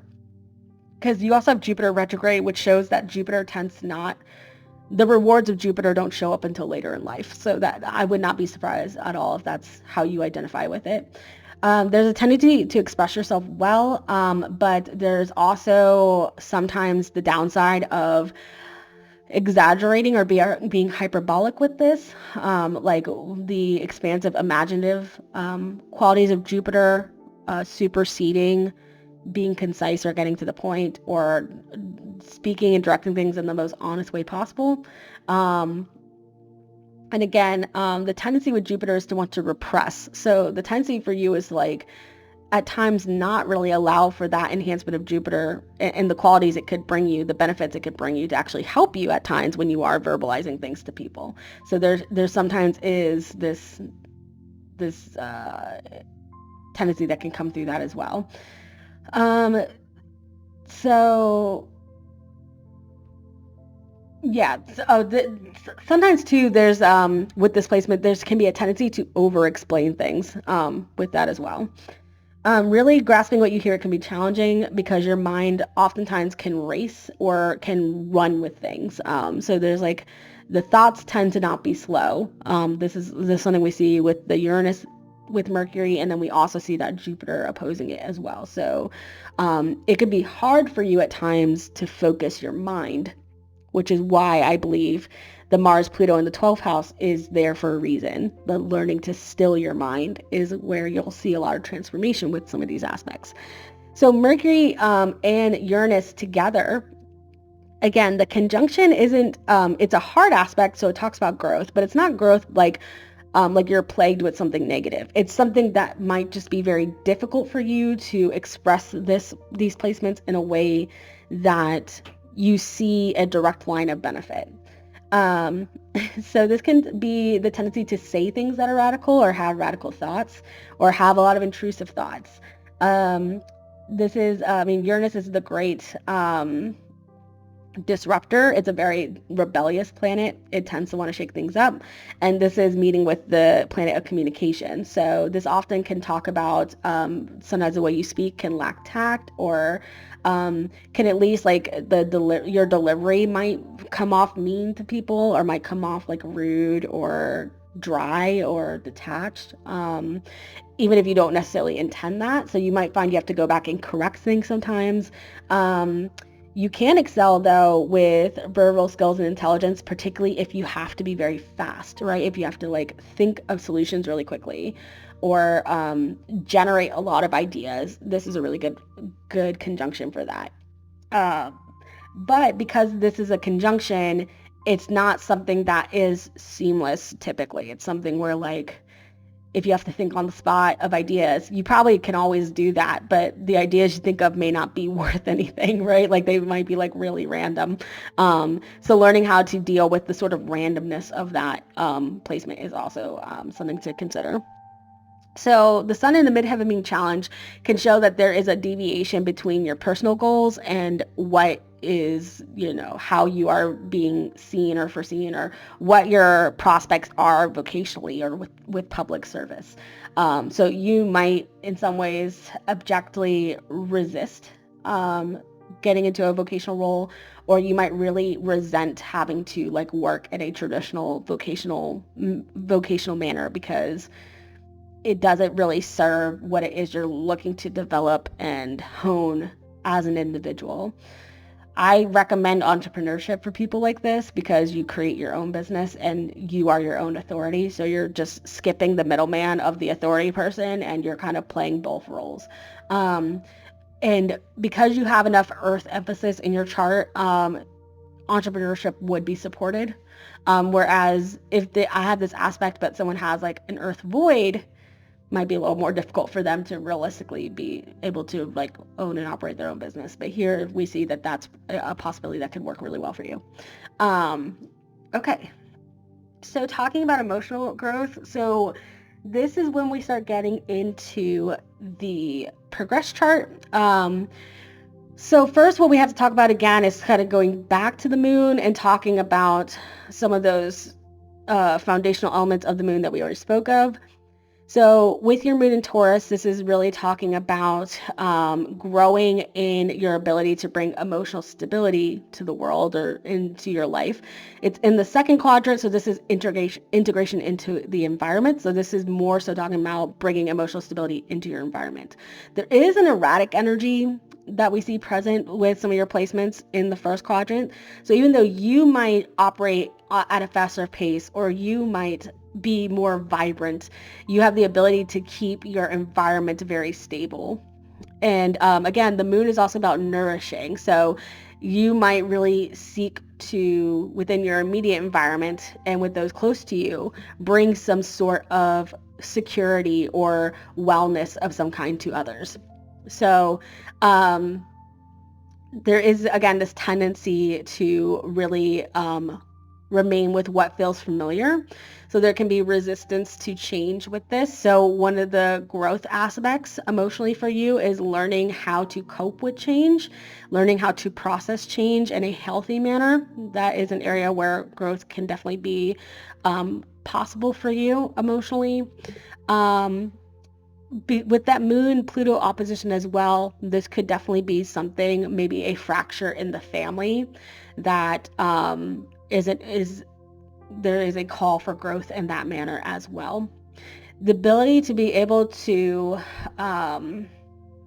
give weight to emotionally how you feel and validate yourself emotionally, but also understand that it doesn't give you license to project those feelings onto others is another big growth aspect that I could identify with moon opposite Pluto and moon in Taurus. How and when you release your emotions is also an aspect of emotional growth with moon and Taurus. There's a tendency, because they want to keep things so collected and so harmonious and so stable, they oftentimes will repress like embodying the emotion when it's needed. It's very good that they don't typically react very strongly emotionally, like on instinct or like just right away. There's this tendency where emotions can build. That's something else with the moon Pluto opposition, is like you may not even recognize you're mad when something happens, and then over time it just builds and builds and builds until like something trivial can happen and you just like explode, right? I have this tendency too. So it's important to like have very strong sense of inner security, and also being able to address your emotions in a healthy manner, so that way instances like that don't happen.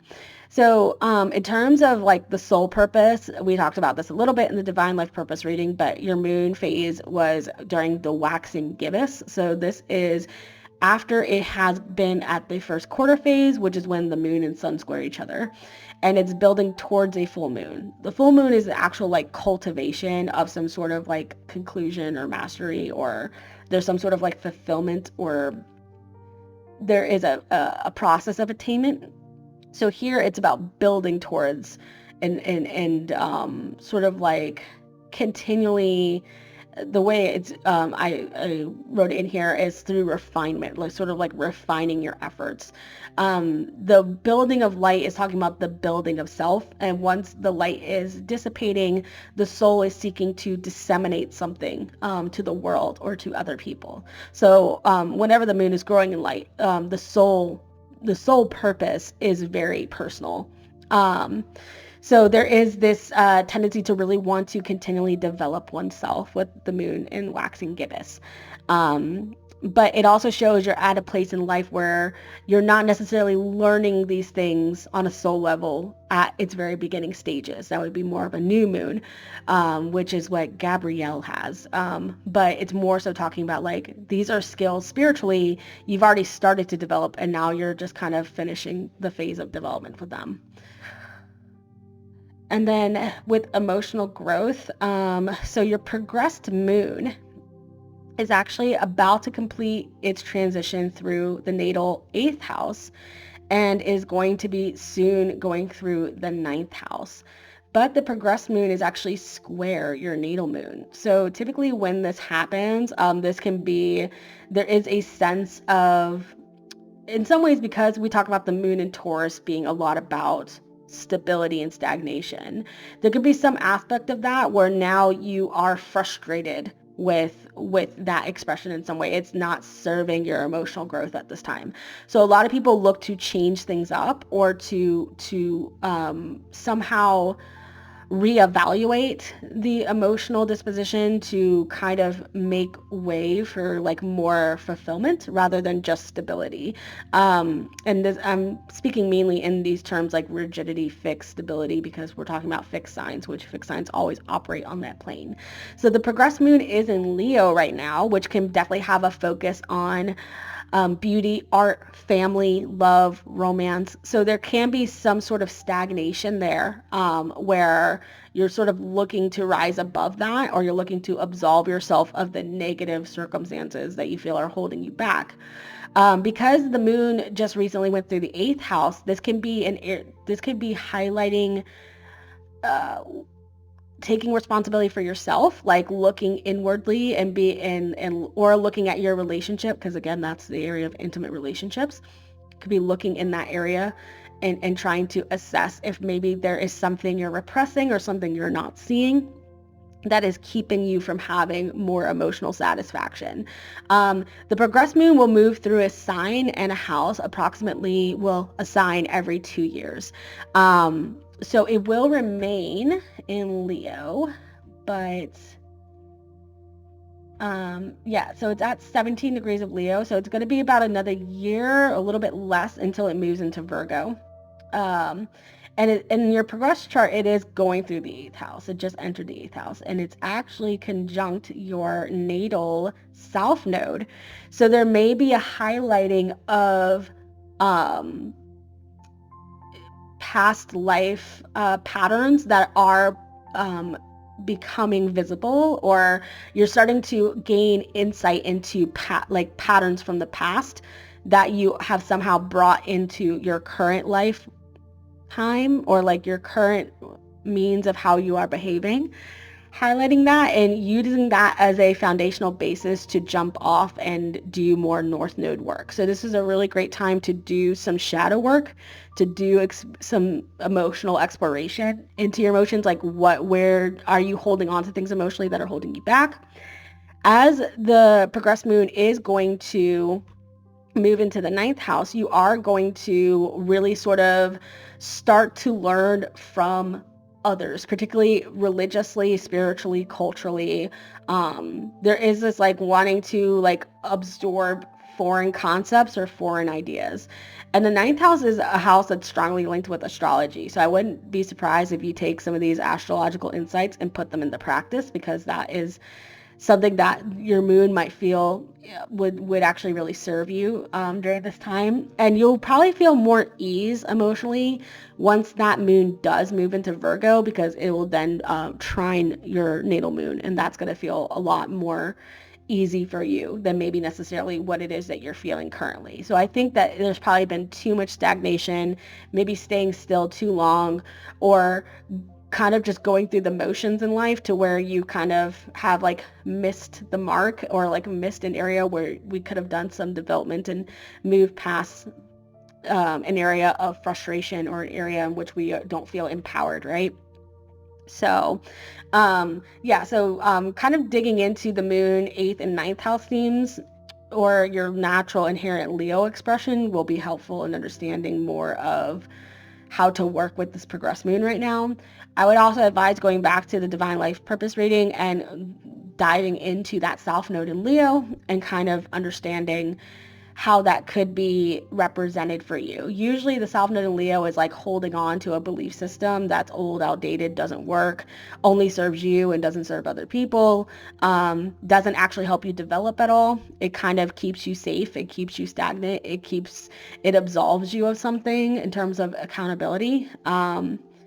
And it can be a very self-serving South Node in Leo. And I say this as someone who has South Node in Leo, obviously. So that's just something that, but again, South Node in Leo feels really good. So there could be some sort of guilty pleasure that is actually holding you back, that has to be absolved in some way. So that's talking about elements of emotional growth at the moment. If you want a copy of your progress chart, I can send it to you. Or if you need some more like of a basis of understanding secondary progressions, I can send some video links, or I can send like some passages that could be helpful. So, so here's a little snippet, at least, comparing the progress charts. So talking about mental growth, The secondary progress chart can also give us some insights. And again, in astrology, the secondary progress chart is a symbolic representation of personal development over time. So again, Mercury associated with communication and intellect. So again, when we're talking about mental growth, we're always going to look at Mercury. So one of the things that I look at is because transiting Mercury moves too fast. You can sometimes look at if there's something heavy happening to the natal Mercury, which I think I did look and I didn't see anything that like super stood out. Yeah, like there was nothing that really kind of, we do have, oh no, yeah, that's the ascendant. Yeah, so nothing really big was happening with the transits. So that's when I decided to go ahead and look at the progress chart. And that's when I had noticed that your progress Mercury. So the way progress charts work is that it's a day for a year. So depending on the age of the person we're talking to, so in this case 34, your chart will move for 34 days. And that's what's presented will kind of show evolutionarily where you are at the moment, or emotionally, right? Or inwardly where you are in your development. So when you were born, again, you had this Mercury being the second planet to rise in Capricorn at 3 degrees.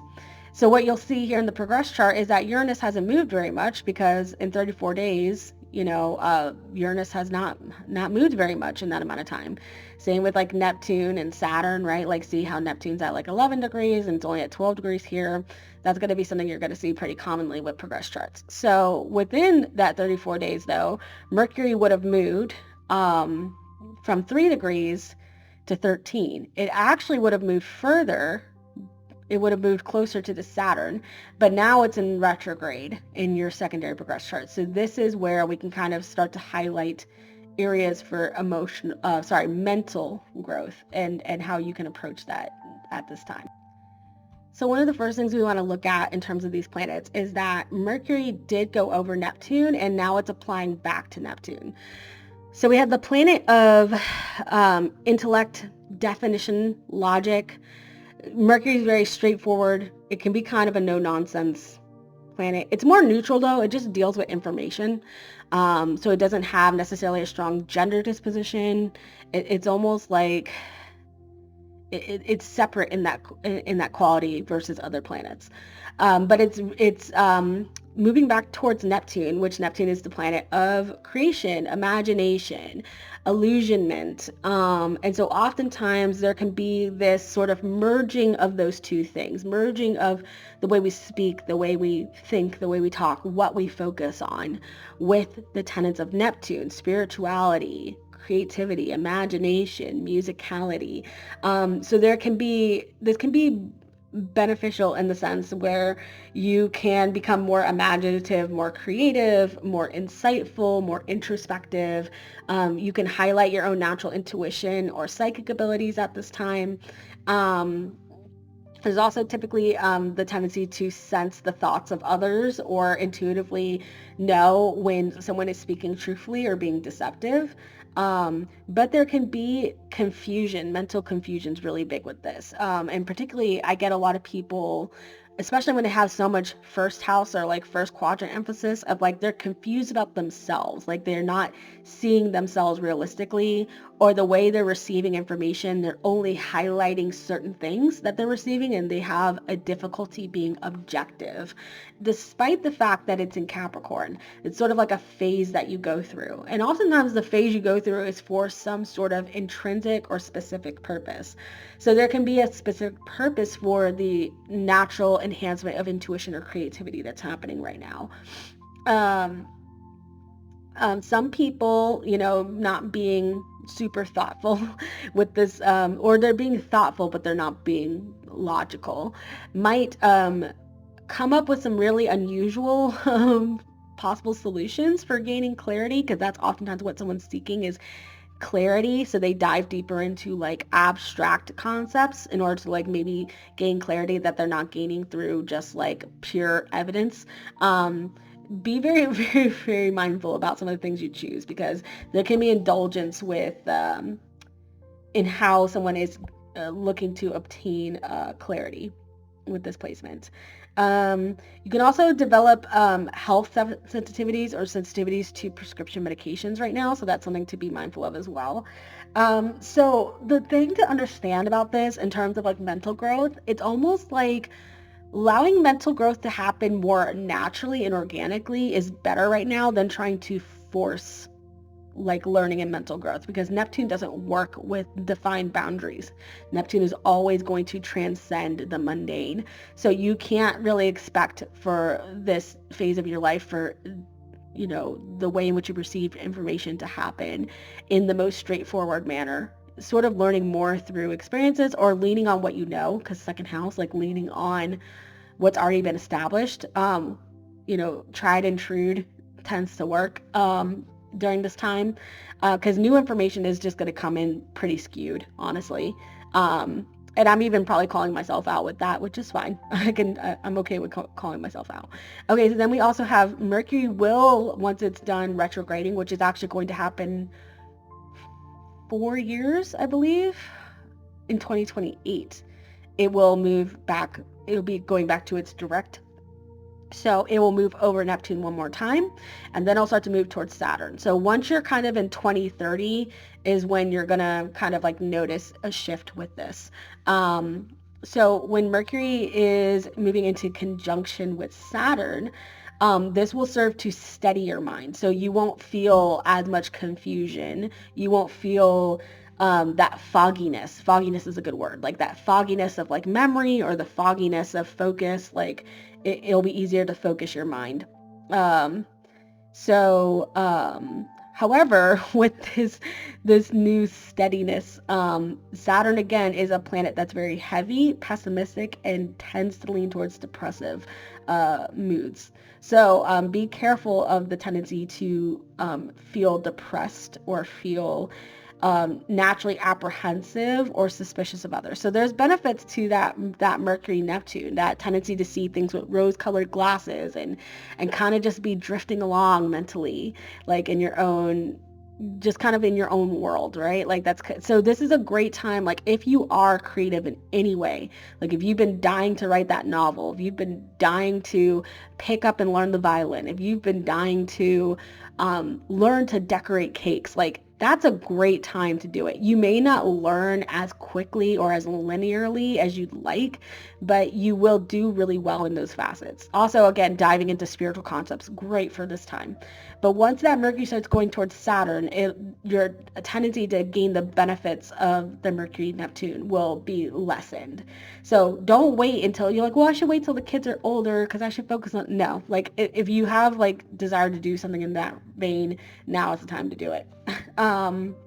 So the most noticeable influence of Mercury conjunct Saturn in terms of mental growth will be focusing on success and personal attainment or achieving personal ambitions or aspirations in some way. So the emotional body or the emotional self or your thoughts are not necessarily moved by emotions as much.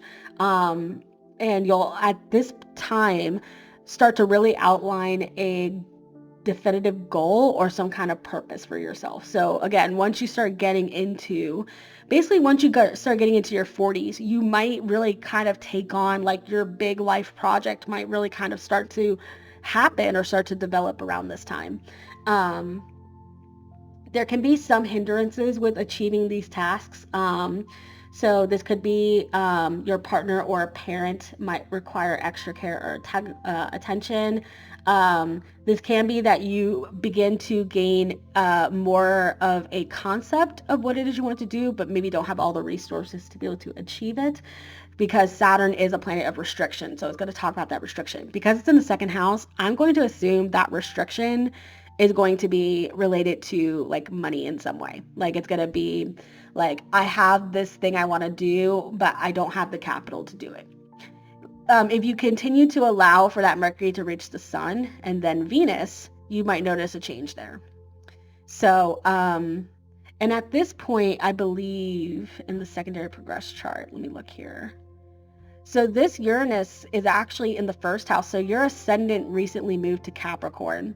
So if you noticed a really big change, I would say maybe in the last like 2 to 4 years, it's because that ascendant moved from Sagittarius to Capricorn, which is a big change.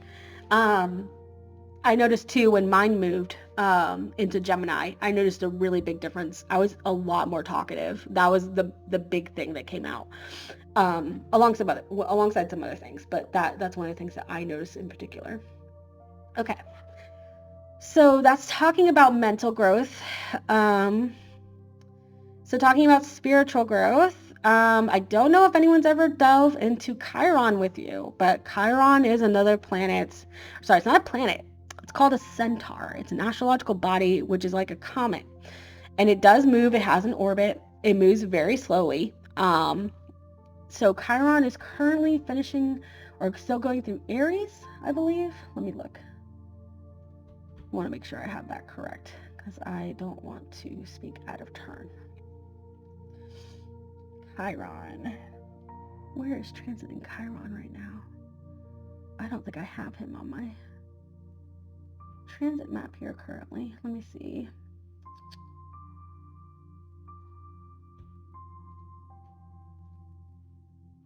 Okay. Yeah, I want Chiron back on there. Okay. Let's see. Where's Chiron right now? Yeah, Chiron's at 17 degrees. And so Chiron first entered Aries back in 2020.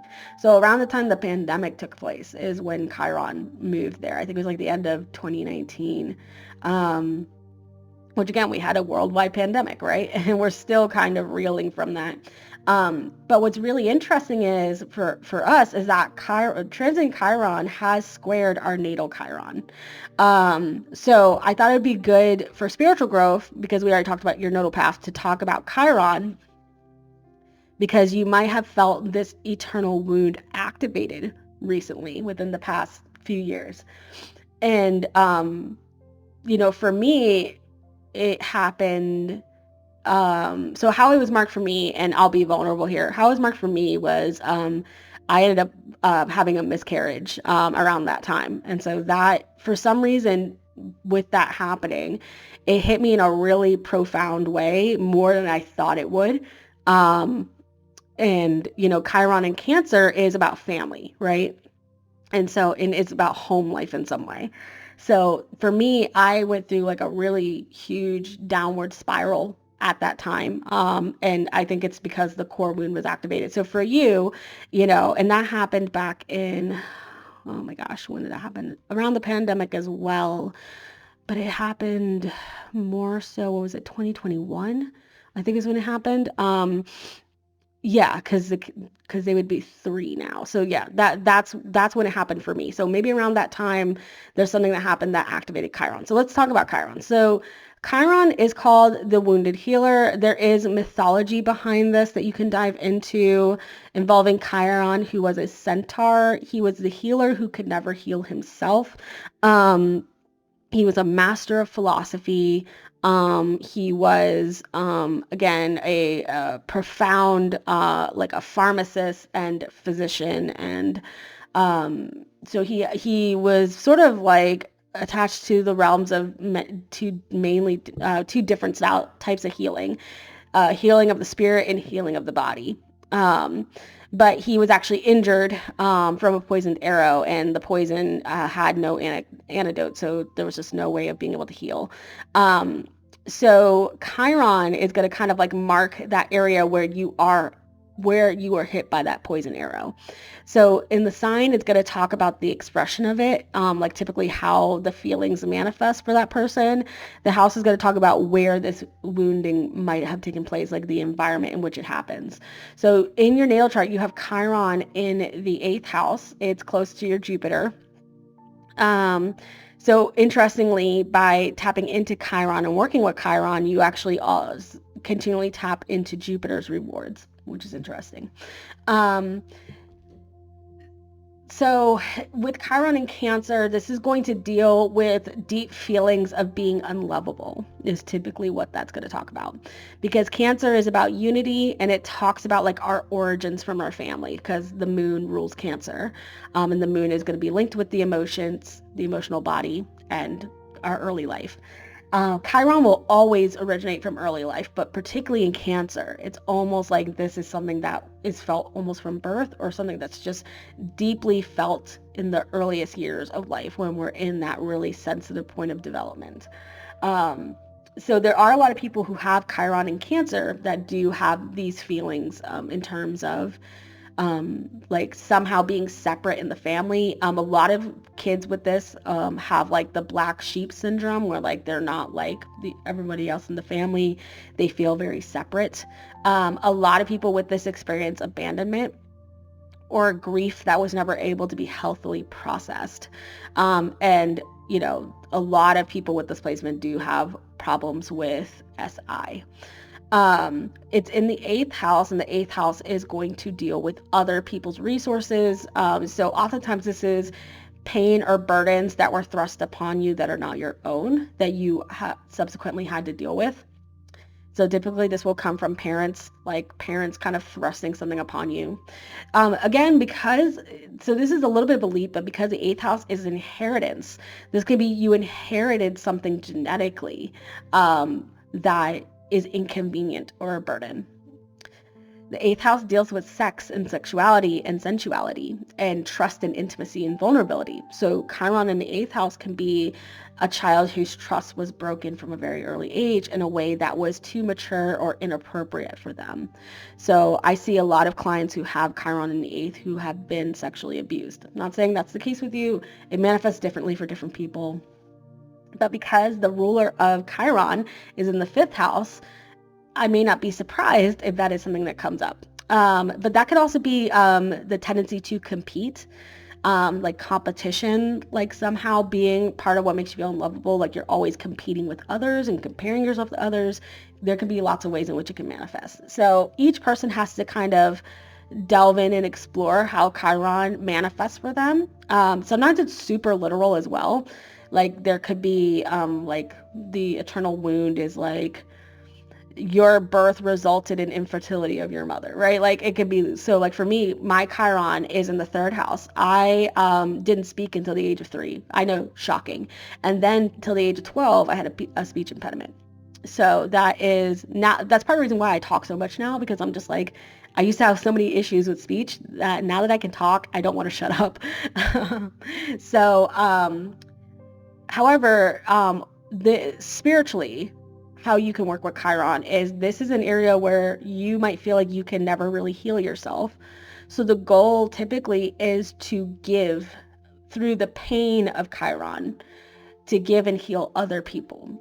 So something that could work really well with this, if you want to grow spiritually, is maybe delving into assisting others who are going through eighth house issues, or issues of Chiron and Cancer, like people who feel unlovable, like maybe helping people with self-love or self-concept, or helping people who have family issues. Like this could be, especially if you wanted to take this spiritually and merge it with something larger, like a career. Like this could be like becoming like a family counselor, or like family and social services, like doing work with them, whether it's volunteer or like vocationally. This could be, in terms of like eighth house, like volunteering for like domestic violence shelters, right? Because like intimate partner violence is an eighth house topic, right? So that can be something to where that's an area where you can heal.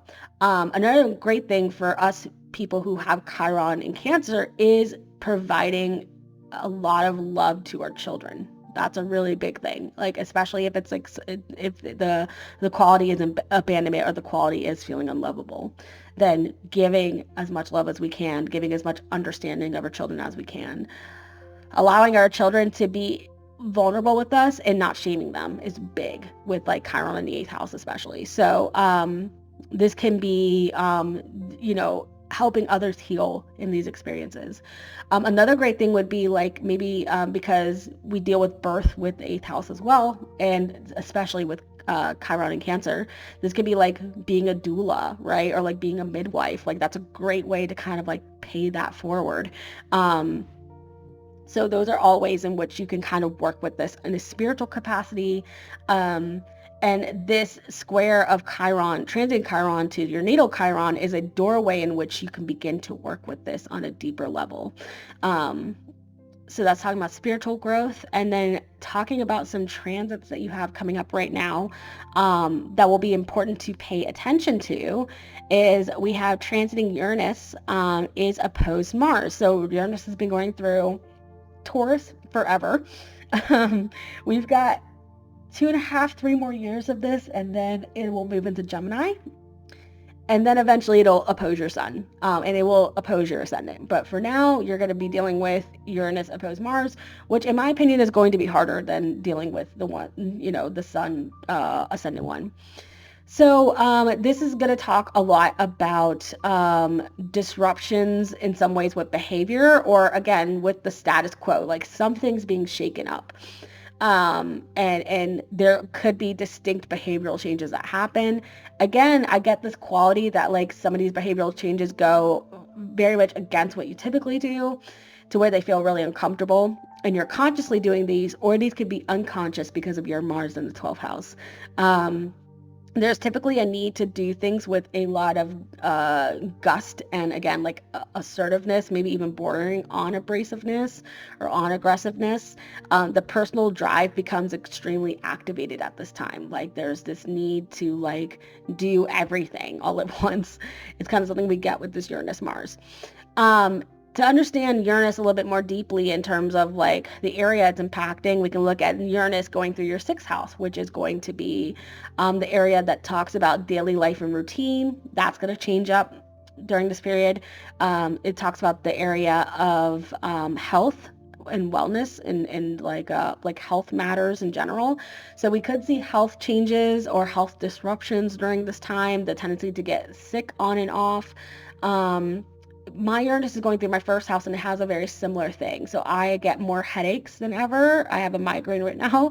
1st house rules the head, actually, in astrology, so very interesting that happens. When Uranus first moved into my 1st house, I all of a sudden needed glasses, and I all of a sudden had an astigmatism I never had before. It was just so bizarre.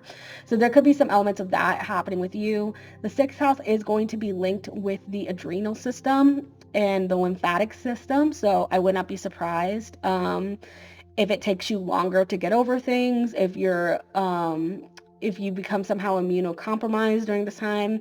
This is also going to deal with daily work and like things that need to get done. So a lot of the things that need to get done, or just like daily things in your life, are going to change. You can change your approach to health. It's the house of service as well. So there could be some aspect of service, a mindset, or a new integration in your routine or rituals that change in relation to that. Again, this usually is born out of being bogged down by 6th house things, because 6th house things feel like chores to us. So this could sometimes be like the tendency to want to run away from these things, or as it's listed in the slide, wanting to gain greater independence over these things. So doing things that are unconventional or eccentric or erratic to kind of shake those things up. We do see Uranus is not connecting with the sun right now, and we know this because the moon is in the same aspect. The quincunx are in conjunction to the sun. So Uranus is doing this as well. So you may not have a lot of conscious awareness of these patterns that you'll start to take on. They might not be entirely well thought out or entirely conscious to you. And at times these may not serve your ultimate end goal. Which is really important to understand as you are applying these changes. If you maintain conscious awareness of them, you might be able to mitigate some of the tendencies with these. This can also talk about wanting to make a lot of changes, but the self is almost like not on the same page. Like, so it could be like you have a goal, but your approach to getting what you desire is like it's not connecting in some way.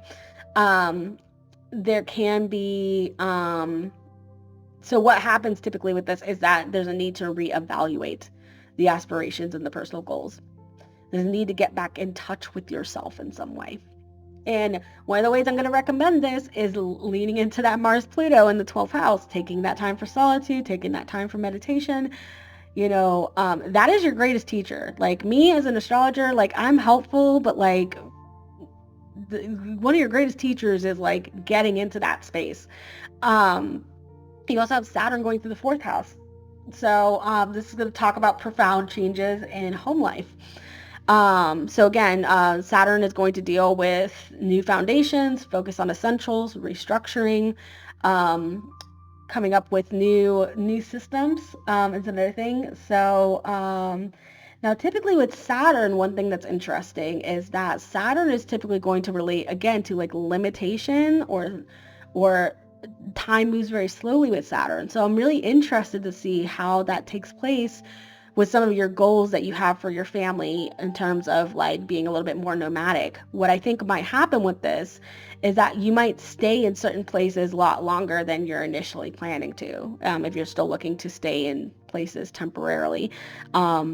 You might find that like maybe you go to Europe, but you primarily stay in Europe. You don't explore South America as much, or you don't explore Australia. You don't explore like East Asia, or maybe even like you don't explore like Eastern Europe. You're kind of like primarily are staying in Western Europe, or maybe it's inversely like you guys go to Asia, but like you are planning to go to Europe, but it takes you 3 years before you finally get over to that side of the world and start exploring areas there. So that's something that I think is likely going to happen. You might have the view set of wanting to be nomadic, but what actually happens is that you go to like a couple of these locations, but you really love one location, so you just end up staying there. That can be something that happens with this transit too.